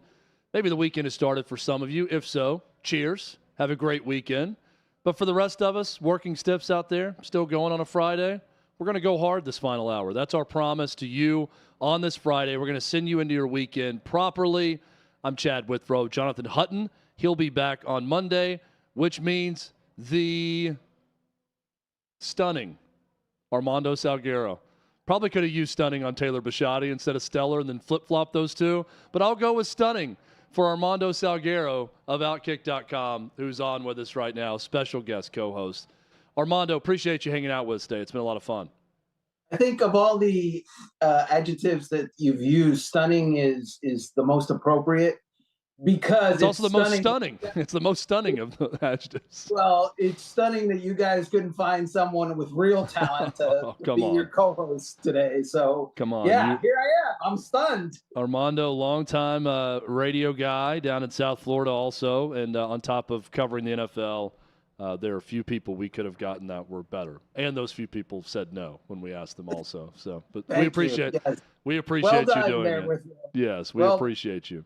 Yes. You know, a lot of people, and I was one of them, asked the question: was it well done or not by Tennessee to decide to turn state's witness on themselves when the NCAA came knocking on what was going on under Jeremy Pruitt with bags of cash, with paid official visits happening, with some money going out to players? Is it ever the right decision to say, okay, NCAA, we open up our doors, here's our text messages, here are our emails, here's all the info we have, we're firing the coaches, please take it easy on us? Or do you go the LSU route? And the LSU route was defiance. I think we saw it to an extent at Kansas also with Bill Self, right? Hey, at LSU, Will Wade's our guy. We know that the FBI has him on wiretap saying this, but, you know, we're going to do our little chintzy investigation and say, okay, he's going to have this happen to him, but nothing else, and we're not going to play ball with you. What's the right approach to take with the NCAA? The NCAA came back today after 3 years, Armando, of investigating Tennessee, and they came with some pretty hefty, at least a hefty fine, one we've never seen before in college sports. $8 million fine handed out to Tennessee in this deal. But really, anything that's going to affect them in the future? Not much. No bowl ban, no postseason issues one way or the other. $8 million is a lot of money. Tennessee had already self-imposed 16 scholarship reductions. So they're going to have 2 more this year. They went with 28 total, so that's 10 over 5 years. To put that into perspective, because I think the national narrative is going to be, man, the NCAA hammered Tennessee, right? Over 200 violations, and they hammered Tennessee with all of this. Tennessee goes from 85 scholarship players to 83 scholarship players over the next 5 years. That's the way to look at it. And in NIL now, Armando, they're going to have 85 scholarship players. They've got a basketball player who was a former starter who came back for a 5th year, and he decided to come back after they handed out all of their scholarships that they have under NCAA rules, and this player is a quote-unquote walk-on. Well, he's getting paid to go to school there. I'm pretty sure someone's picking up the tab for his books and tuition for this next year to play. So Tennessee's going to be able to pay for 2 more scholarship players, probably in-state guys with not a ton of big offers that they can say, preferred walk-on, but really we're going to pay for you. You're going to be on scholarship, but not by title. So that's not a big issue now moving forward. And the question is, did the NCAA get it right? Did Tennessee get it right by cooperating? Because the lead investigator with the NCAA came out and said in a press conference, and maybe she's telling the truth, maybe she's not, but she said essentially there would have been a postseason ban had Tennessee not fully cooperated. Do you buy that? What do you make of this? Was this the right decision? Yeah, well, that statement right there is a paid political ad for future teams. Oh, by the way, if you cooperate with us and make my job easier, it'll go better for you. So I don't care what she said. But 2 things. Number one, of the 200 infractions that they found from the Pruitt years, the most egregious was where they gave out $60,000, he and his wife, gave out $60,000 in cash payments for the players' families. Well, that was at a time when, players weren't getting paid. Now, $60,000 is a drop in a bucket to what some of these players are getting paid as individuals from the NIL system. So it's hard to, drop a sledgehammer on a program when $60,000 is the thing that you're pointing at. And today's programs, there's players making $800,000 from NIL in a year, really? Also, I think the NCAA understands that it's not good policy to punish the program that is there now when the impermissible, sanctions and so forth were done years ago. And the people that did those, the perpetrators have long been gone. The players that benefit have long been gone. The players that are there now had nothing to do with it. And the coaches that are there now have nothing to do with it. So from both standpoints, it makes sense that this isn't exactly, the so-called electric chair of NCAA sanctions. By the way, $8 million, patootie, $8 million.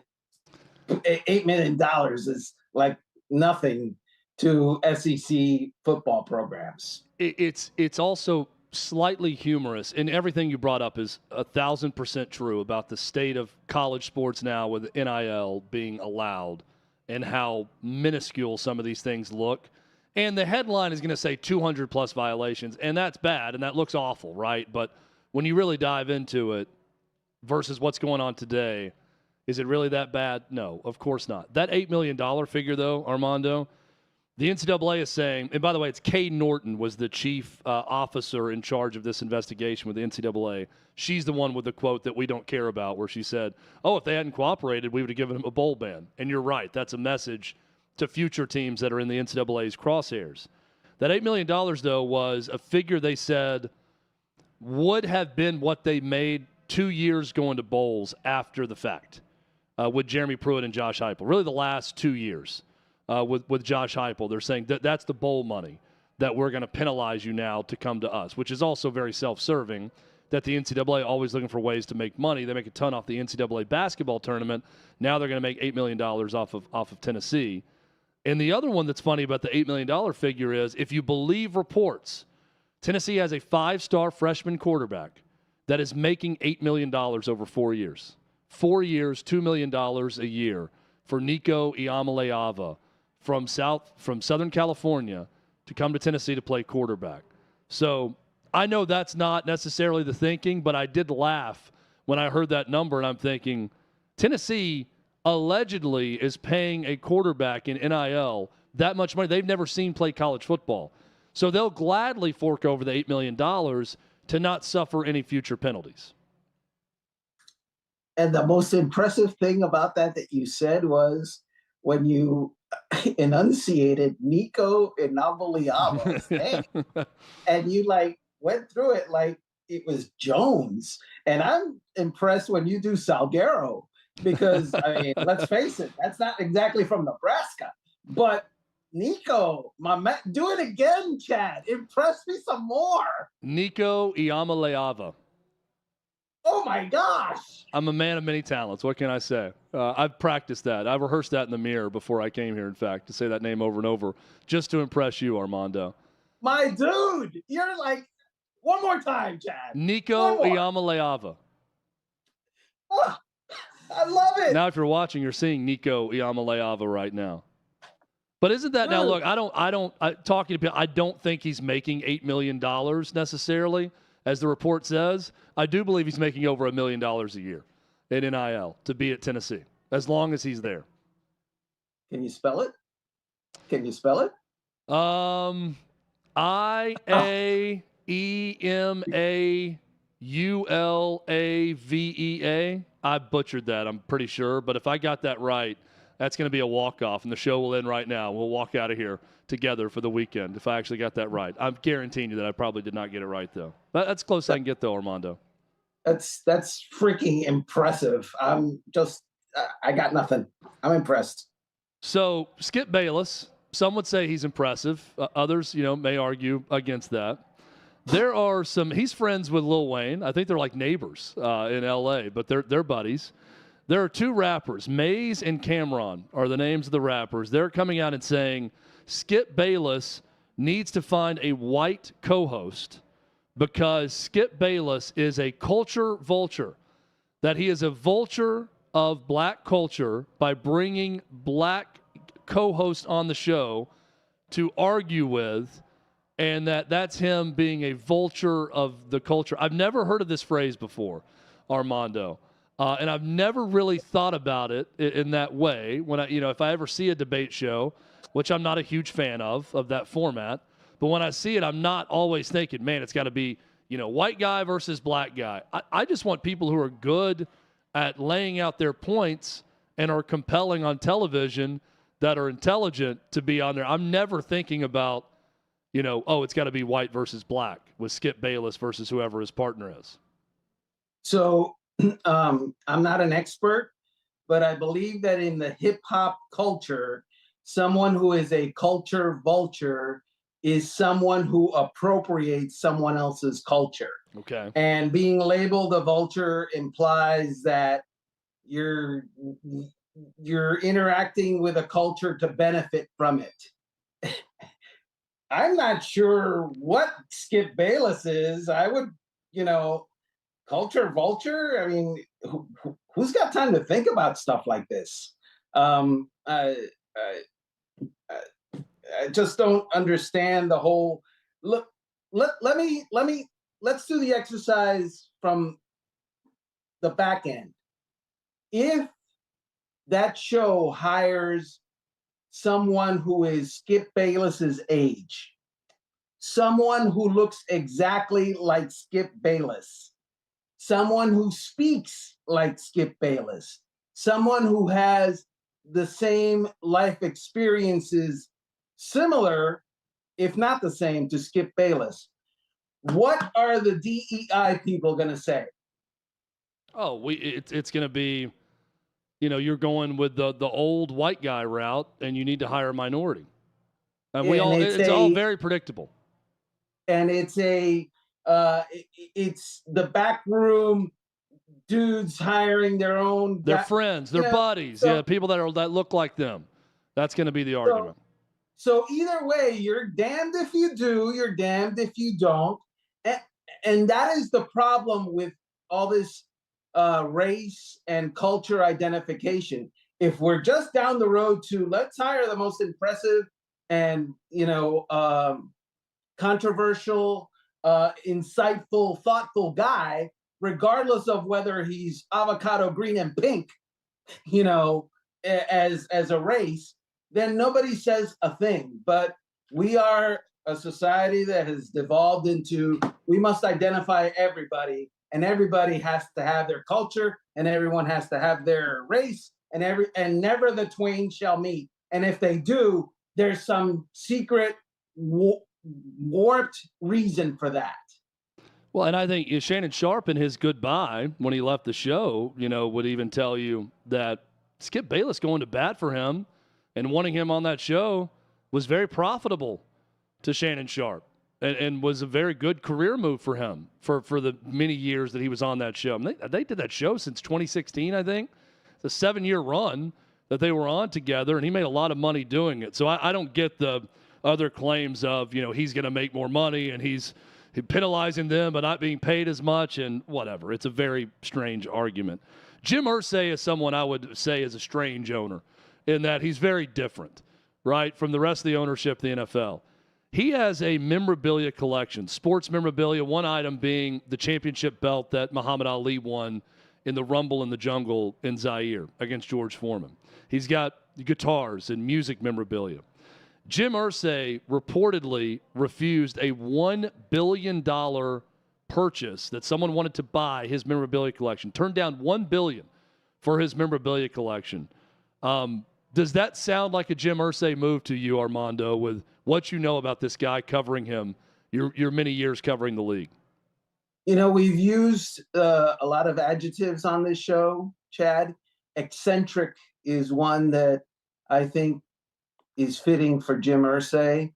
Um, he marches to his own beat, and it is a drum typically that he probably bought from the Beatles or something like that. So it's typical of him, and I don't begrudge him one iota for it. If the dude wants to, you know, turn down $1 billion or $50 billion for his stupid stuff that he's collected that I wouldn't give $5 for, then God bless him. You know, be your own man, Jim Irsay.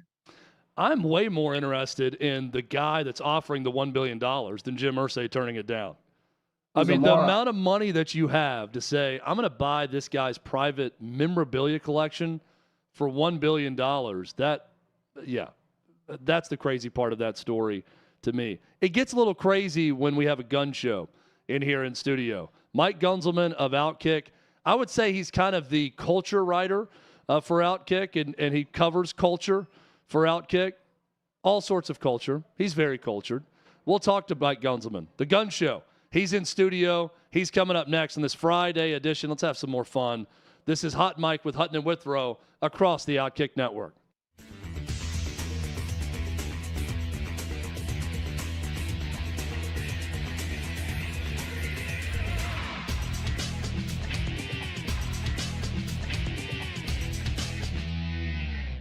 What is your primary complaint when people pop their knuckles? Primary complaint is chewing with your mouth open.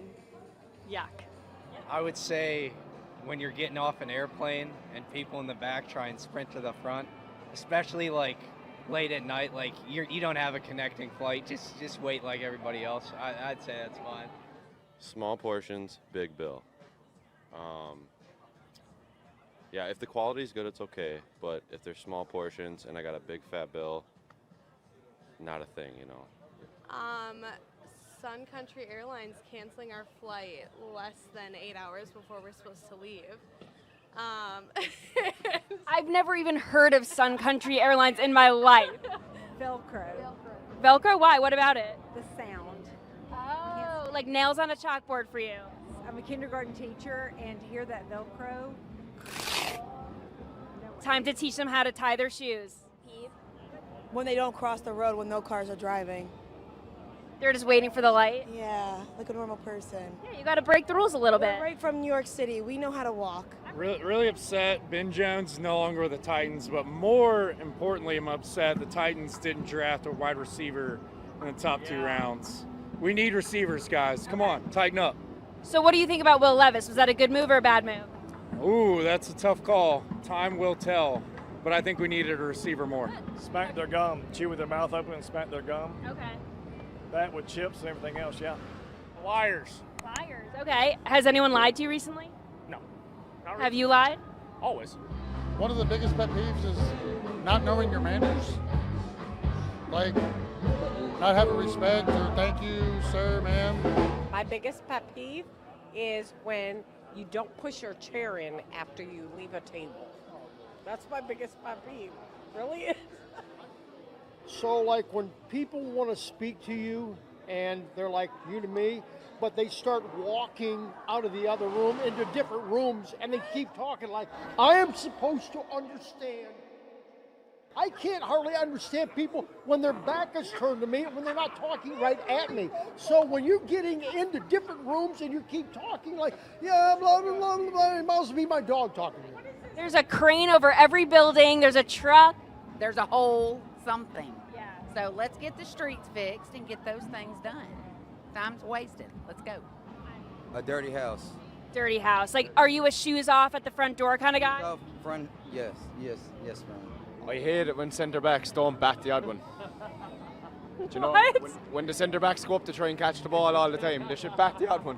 You know, siblings are pet peeves, you know, to be honest with you. You know, just looking at him, he's a pet peeve. I'm a pretty easygoing guy. I like to get along with others. I kind of leave people in their place. When people don't follow the social construct, it really upsets me. Example, when you stand up on an airplane, right, when it lands, and then try to push past people down the line, you know what orders you're supposed to go in. That's the part of the social contract. When you're grocery shopping and you have your cart and you don't take it back to the cart delivery spot, but you just leave it by there beside the parking spot, taking up someone else's spot, violating the social contract. Do what you're supposed to. Yeah, do your civic duty. Follow through with what your parents told you to do.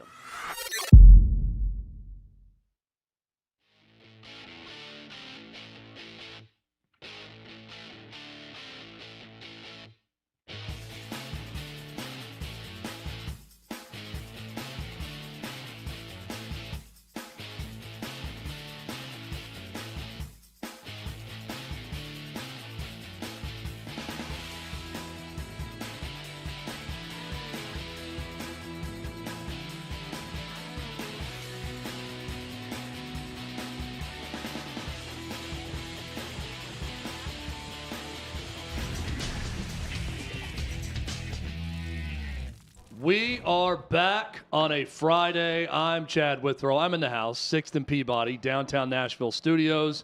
Armando Salguero being just a great dude all around. The very intelligent Armando Salguero. And I've been jotting down adjectives to describe Armando, so I get one in every single segment. Guest co-hosting today. And on Fridays, we like to kick back.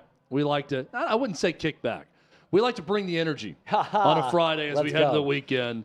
With Mike Gunzelman, the Gun Show, in studio, in the flesh with us. What's up, baby? How are you? And he's ready to go. I'm great. How are you, man? I was hoping that when you were saying, very intelligent, and I was hoping you were introducing me. But Armando, we'll give you that. You can be the intelligent one on the panel today, all right, my man? The intelligent Armando Salguero and the energetic Mike Gunzelman. Both in studio. Good balance. There's not a single nice adjective to describe me, so I'll just stick with just Chad. Just Chad. The Chad in studio with a Gun Show. So I wanted to get into this with you because I do think this is going to be something that affects all of us in terms of entertainment and what we watch. Writers are on strike in Hollywood. Yes. And now actors are on strike. Not ideal. In Hollywood. There are plenty of shows that are highly anticipated that stopped production immediately. Yes. Yesterday. The cast of Oppenheimer was at the London premiere and walked out mid-movie the moment it was announced because they can't promote anything Could be a part once of it. they're on strike. This is bad news, Guns. Give me some good news on it, or is there any good news? You know what? There's nothing good to say about this because, unfortunately, both sides are in the trenches. It's getting very contentious. Yesterday, Vanity Fair had this article that one of the studio execs was saying that the strike's not going to end until the writers, quote, start losing their apartments. They said that they've known that this is coming for a while, that they have the financial backing with the Wall Street execs, the Wall Street, all the funding that they know, and that they are going to bleed out the writers and now actors and actresses. Now, of course, the A-stars, they'll be fine. They'll have all the money, but I'm not talking about those people. I'm talking about those that, the crew, those that, that are up and coming, those that literally do need these paychecks, and the studios know that eventually they're going to have to crack. I was listening to something today, and I'm not, completely up to date on everything that goes on in Hollywood, but saying essentially that there's already writers who've lost their apartments. Yeah. Or, even before that because of the state of the industry. Yes. And where it's all very much consolidated. Right? You have these big conglomerates, and the way they're doing business now, it's screwing. There's a lot of competition, and there's no competition. Right? Because a few own a lot. Yes. So there's a lot of opportunity to get something on a streamer or on a channel somewhere, but yet fewer people and fewer companies own it, so they're they got a stranglehold on what they're spending with talent. I mean, it is a monopoly. For all the jokes that we say that, oh my gosh, there's so many streaming services and I'm subscribed to this, might as well just bring cable back. I've said that plenty of times. The truth is there's only so many out there, and they are joining forces, and they have a ton of money, and they do hold the cards. Now, they're saying till it's. I've talked to some writers that are on the picket line. I've talked to some actors that are on it today as well. It is, it's not, I understand what they're saying. So the bottom line is it all comes across because there is no game plan. There's no There's no foundation for what are we going to do. There's no moving forward regarding streaming because it deals with residuals. They never have, so they don't know about the residuals aspect of it. And then also, streaming never reports numbers. So you cannot get paid if you're not accurately being told how many people are actually watching. And in addition to this, and this we've spoken about in the past, the big issue is that this is one of the biggest initial battles against the growth of AI. Because what they want to do, even yesterday, I watched the writers, one of the not the writers, one of the studio execs had a press conference and was speaking, and one of the things that they said was a groundbreaking offer to the actors out there and the writers was that they will own their likeness moving forward if you are a background actor. So you already see what's happening here. That even if you're going to get like $5,000 or anything like that, they now have you so that in the future, it's all going to be digitized anyway. They know exactly what they are doing, and they're like, you're screwed. And it's the first of many things that are going to be affected by this. So listen, I'm not all about the people that are worth $150 million. I don't feel bad for Matt Damon or Ben Affleck. Like, no, I feel bad for somebody like us, the common worker out there. But in a larger issue, it is the first fight against these giant corporations that are moving towards AI. And it's only going to trickle down into the healthcare, into the financial services, into restaurant workers that are going to start seeing robots. Well, and it's all, if you want to see something trippy, go watch the first 20 minutes of the new Indiana Jones movie about what they can do with AI. Yep, exactly. With a younger version of Harrison Ford that is just scraped material of his acting performances in other Indiana Jones movies that they pieced together to create this, which is crazy. Armando, one thing that we've seen in the past, I was watching something about this, but every time there's been a writer's strike in Hollywood, it's led to a boom in reality television. It started in like 1999. There was one, or 2000, and that was when Who Wants to Be a Millionaire became a national sensation.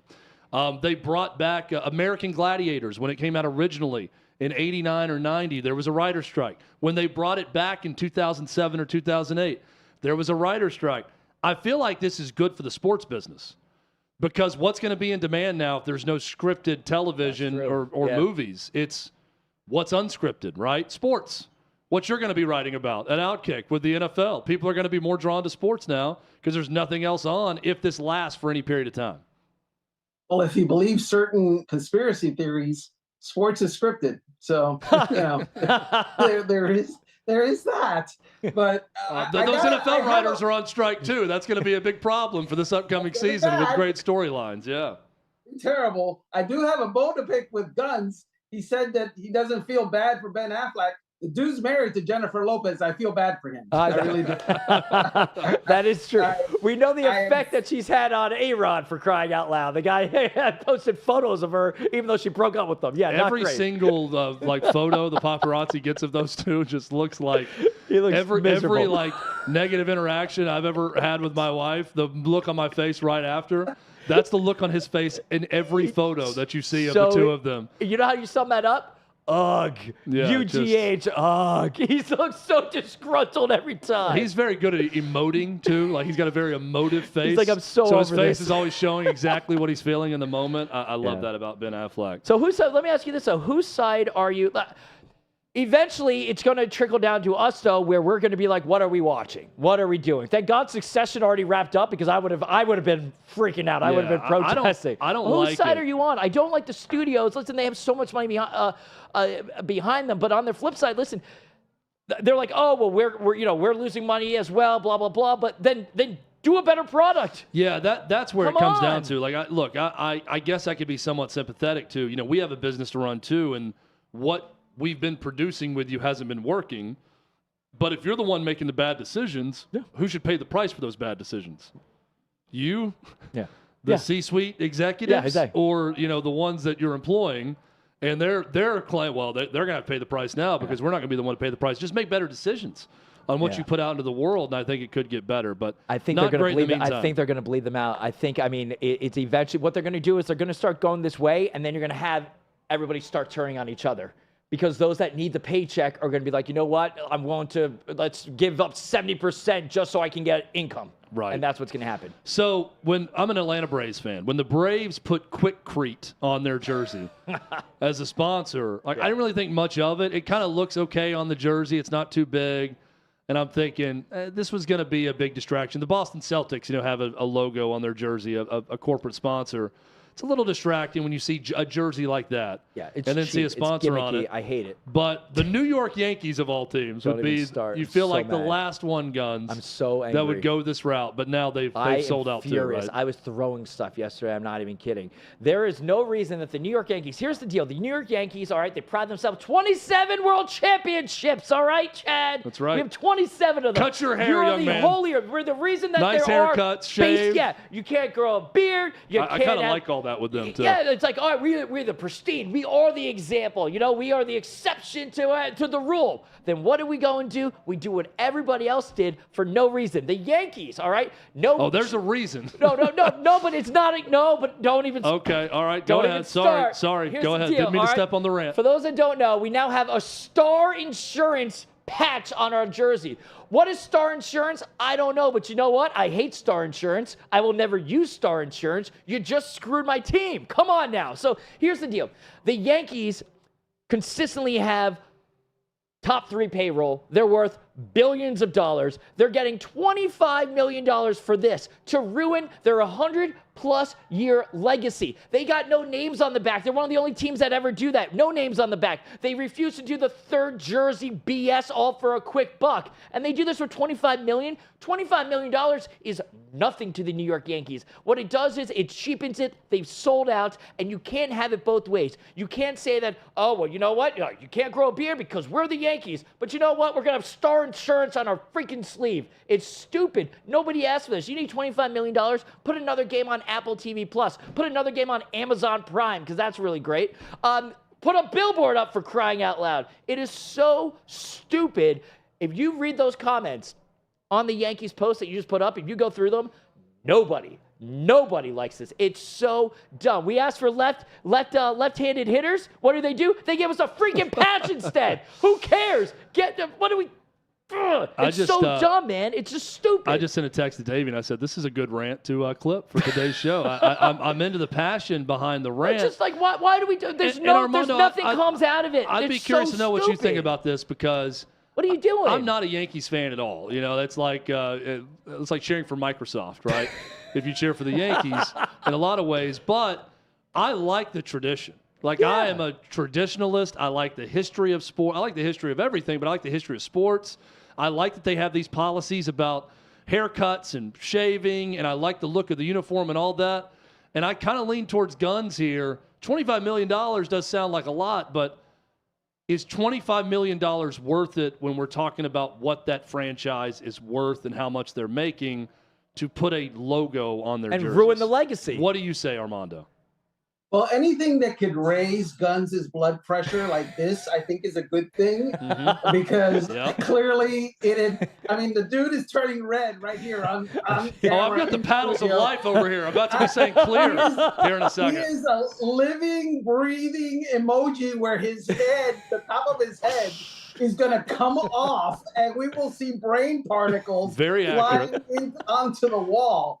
Hey, Guns, I want to ask you about the runaway blockbuster Sounds of Freedom. It has surprised everyone. It is based on the exploits of Tim Ballard, who was a badass individual who went out and started tracking down sex traffickers in the mid-'90s. And the coverage of that in the mid-'90s, Tim Ballard, was great. But all of a sudden, here we are in 2023, and the media has panned the idea of a movie about a guy finding and bringing to justice sex traffickers. Why do you think that is? I think it's because I'll jump in on this on my opinion on it. I think it's because we've fallen into this trap in America where no one judges anything on its face for what it is, or the value of it, or what it's saying, or whether or not they truly like it or not. And instead, they immediately look to, well, who likes this? Right. And when they look at who likes it, they say, well, this is, just, I read something where it's like it's QAnon propaganda for the right. And I'm like, what? Have you seen it? Do you know what it's about? Like, how is that the case? And they say that just because, someone from QAnon may be liking it and tweeting about it on social media. So it's one of those that because they like it, and I think this works both ways, right? Oh, absolutely. Because they like it, I hate it, and I'm going to find a way to not talk about it. Where guns, I'd love to just get back to a system where we watch something right, or we read it, and you take it at face value, and you give your own opinion on it based on what you think about the subject matter. It's a perfect example, excuse me, of nobody can see the other side. You can't, speaking of like picket lines, you can't cross over. Like, it is, we live in such a divided world right now where there is no middle ground, where it used to be like, far right, far left. The average person would be in the middle. It's become so politicized and so energized and so angry right now on both sides that nobody can just be real and be like, I don't like, it doesn't matter who put something out. If it's something important, let's all agree on that this is important. It's important to get out there. It is, you can't go over to the other side. You can't go over to the other team. And unfortunately, it's just the movie version of what we were seeing across the political spectrum and political realm everywhere now across the country. Let's lower your blood pressure a little bit by just cheersing to the weekend. Hey, you know what? Thank you for joining us, Guns. Yes. Always good for a gun show. Let's go Yankees. When we come back, maybe. Armando Salguero, the great Armando Salguero. We close out the show with him. That's next. This is Hot Mic.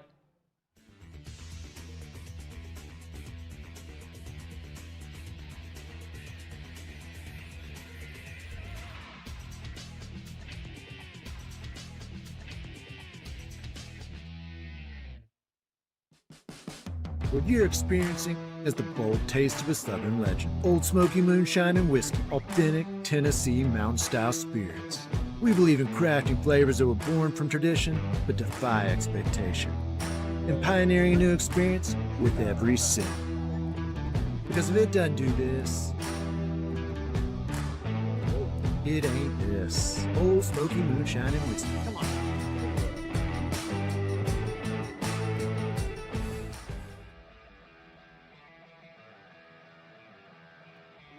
Welcome into OutKick the show. I am Clay Travis, your fearless leader. I am going to continue to argue that sports is one of the great unifying forces in all of American life. ESPN is a sinking ship. Democrats are now the party of the white, woke college graduate.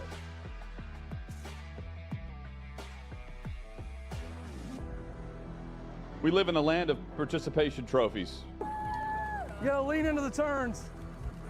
You really gotta lean into the turns. When Leah Thomas walked in that first day, it got silent, and every girl was uncomfortable. Very difficult to go back-to-back years in the NFL with the #1 overall pick. I just think the way Anthony Bass handled this was so sloppy. Oh, I think it's perfect. And what he reposted, he did and then how he did it. He bent the knee and bowed. He was going to catch the ceremonial first pitch. I've been out of LA long enough to have forgotten that libs, no matter how ridiculous the scenario, are gonna live.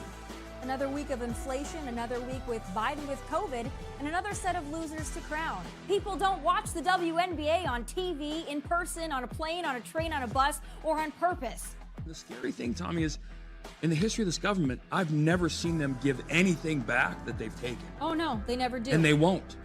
When you're behind closed doors, when you're talking to plant managers, when you're having meetings, when you're with the team, was there an acknowledgement of any of this, an acknowledgement of the situation, the boycott, and then the doubling down about moving away from the fratty image? We've seen coaches throw water bottles. We've seen coaches act like idiots. We've seen coaches slap other coaches. But I think if you're involved in carjacking, you're inherently a rotten human being.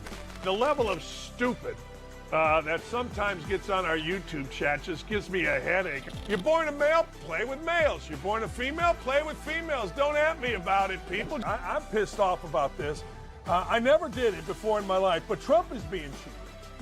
The American people are being cheated. We, ladies and gentlemen, are being cheated. I believe this person is the greatest player anybody alive will ever see. How can you hate Derek Jeter?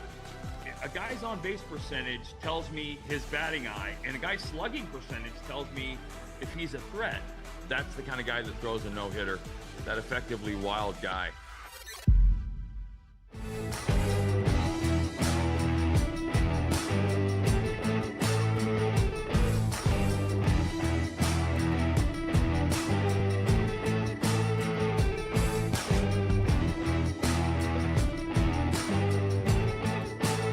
Old Smoky Moonshine and Whiskey. A bold taste of a Southern legend.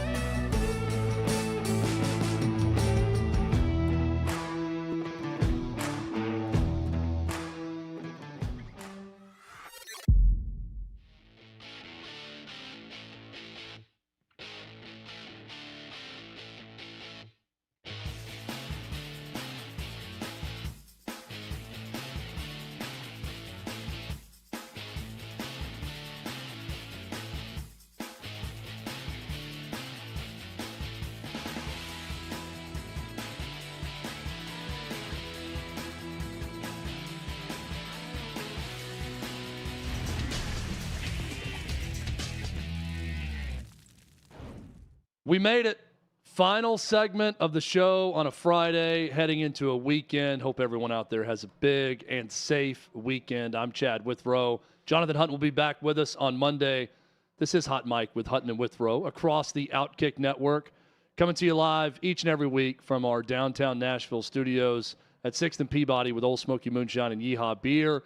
SEC Media Day is coming to town next week. We'll have some coverage for you from that event. Going to be a lot of fun. Been a lot of fun today. The stupendous. I'm coming up with a lot of adjectives that start with S for Armando Salguero. But Armando rocking the Yankees hat after our Yankees discussion in the last segment. He's got the beach behind him. He is serenading the weekend right now with that look behind him. Done a great job with us today. Armando, in all seriousness, appreciate you tagging along for 3 hours. 3 hours, not a short show, and you've done a great job. You've made it feel short today. The time has flown, so thank you for chipping in. Really appreciate it. Thank you, Chad. No one better than me. I know it. Thank you very much. You've made that very clear to me. No one better. I'm wearing the Yankees cap just to mess with guns because it's the alternate, July 4th, Independence Day Yankees hat, which I'm sure would make him have like some sort of coronary because it's not the traditional one. So There it is. Yep. He's in the corner of the room right now, and I can see his face getting red by the second. He's his heart is palpitating. A lot of bad things health-wise are happening over there right now. Dwayne Wade is now a part owner. He has joined the ownership group of the WNBA's Chicago Sky. Dwayne Wade from Chicago. Played his college ball at Marquette, of course, a Miami legend now for what he did with the Miami Heat, and now a part owner of the Chicago Sky. Armando, what do you make of this move? Weird. I know that the WNBA is a league that a lot of certain type of people love to lift up, and I get it.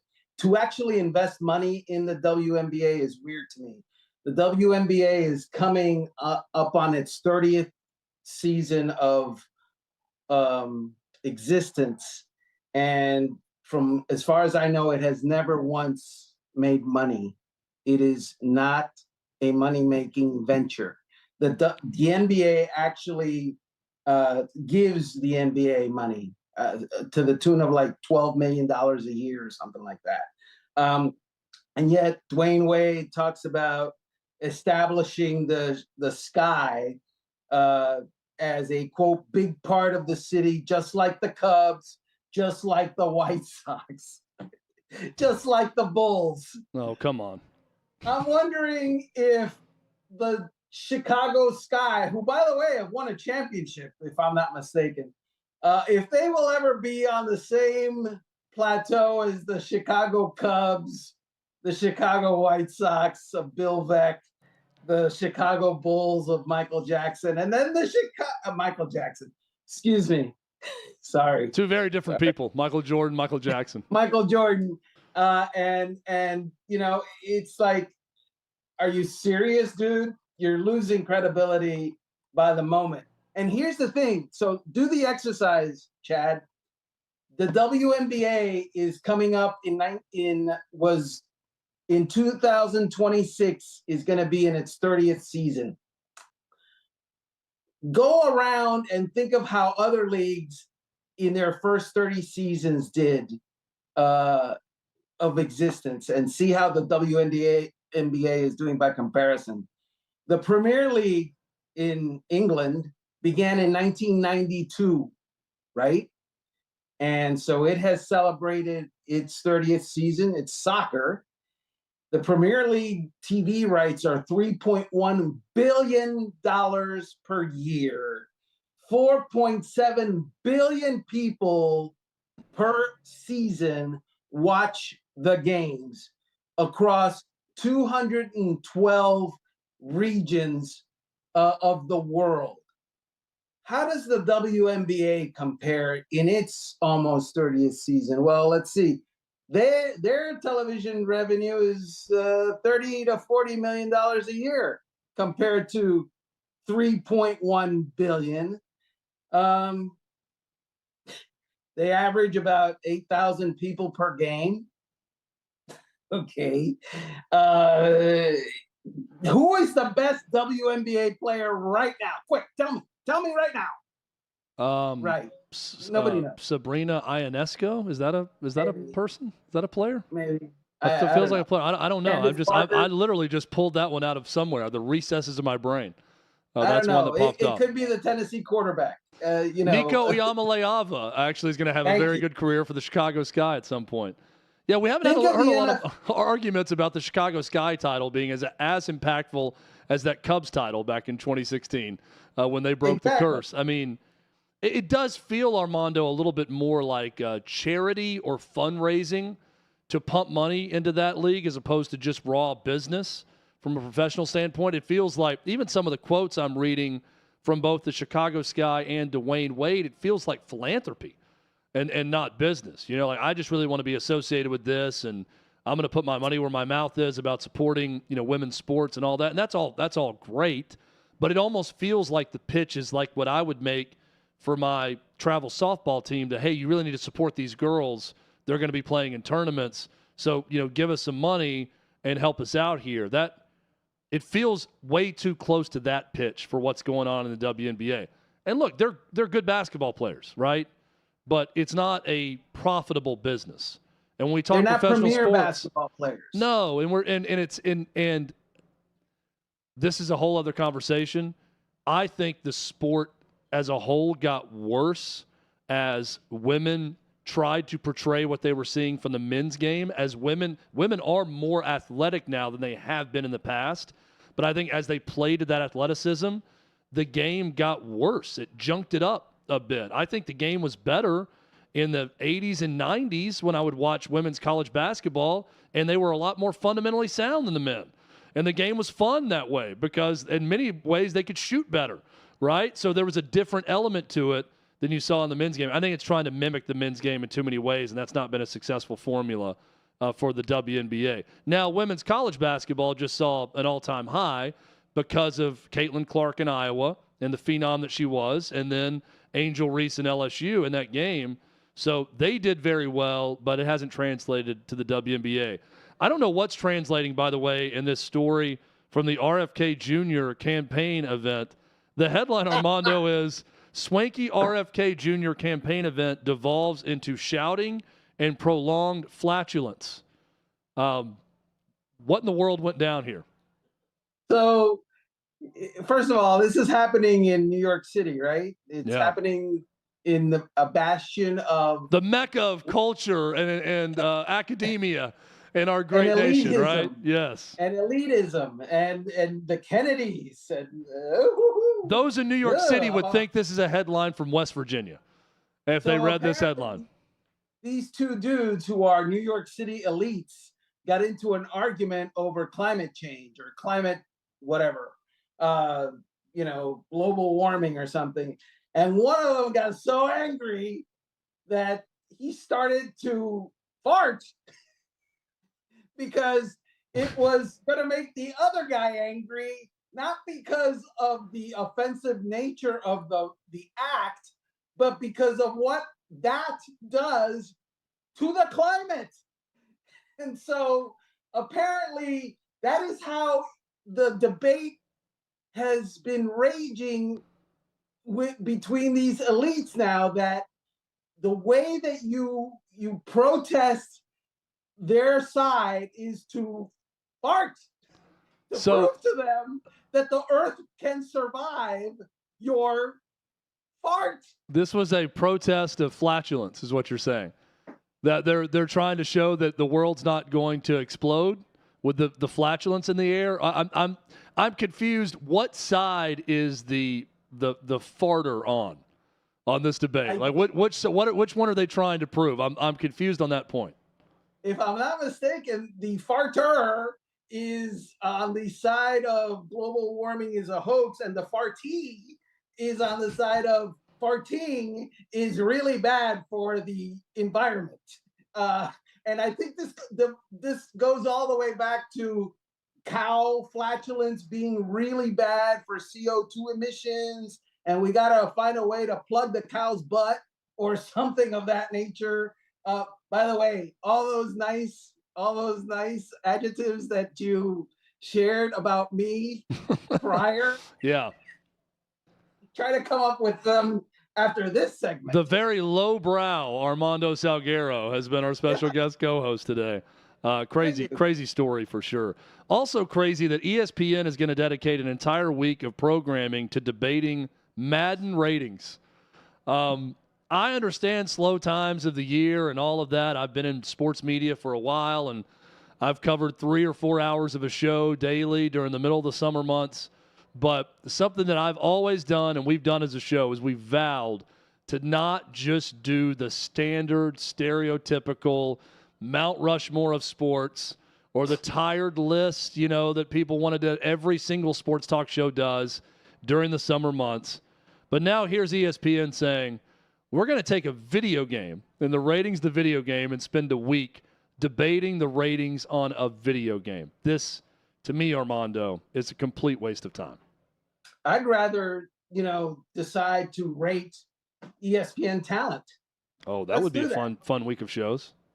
So what about like a Survivor? For the next layoffs, we have a Survivor-style competition where their own peers rate their performance on air, and then they decide the layoffs that way at ESPN. I mean, that's pretty harsh for those that are going to get laid off with their job on the line. But would I watch that show? Absolutely, I'd watch that show. That's compelling television right there. So I don't know that I'd go so far as to do the layoffs thing, but to me, as far as sheer talent, like Scott Van Pelt he's great. He's on that Mount Rushmore, right? He is. If Madden had ESPN talent ratings, he would be whatever the highest rating is, 99 or something like that. Sage Steele, she's great. Yeah, she's really good. Adam Schefter, the best in the business at what he does, right? Laura Rutledge, she's great. Kirk Herbstreit, I would say great also on that list. Kirk Herbstreit, great. Dan Orlovsky, he turns complicated NFL offenses into something that you can understand. That is something that I think I would be interested in.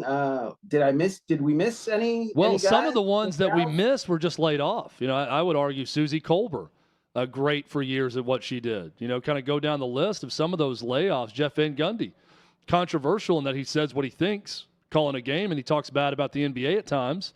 But I think he's great at what he does on television, and they're no longer with the company, unfortunately for them and for ESPN. So they just got rid of a pretty good long list of names that would have high Madden ratings, right? If we did the ESPN version of the Madden ratings, I think some of those names, Steve Young, might appear on that list as well.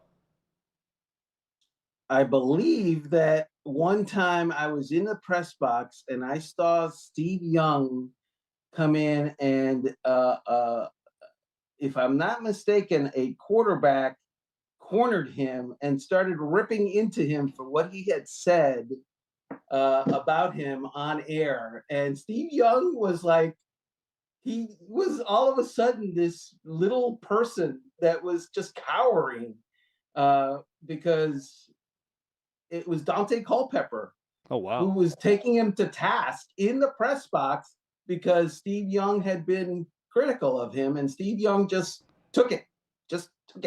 Well, Steve Young was one of my favorite players in that era growing up. So now I want to hear the rest of the story. We'll lead the next time Armando co-hosts with me when Hutton's out with that Steve Young, Dante Culpepper story.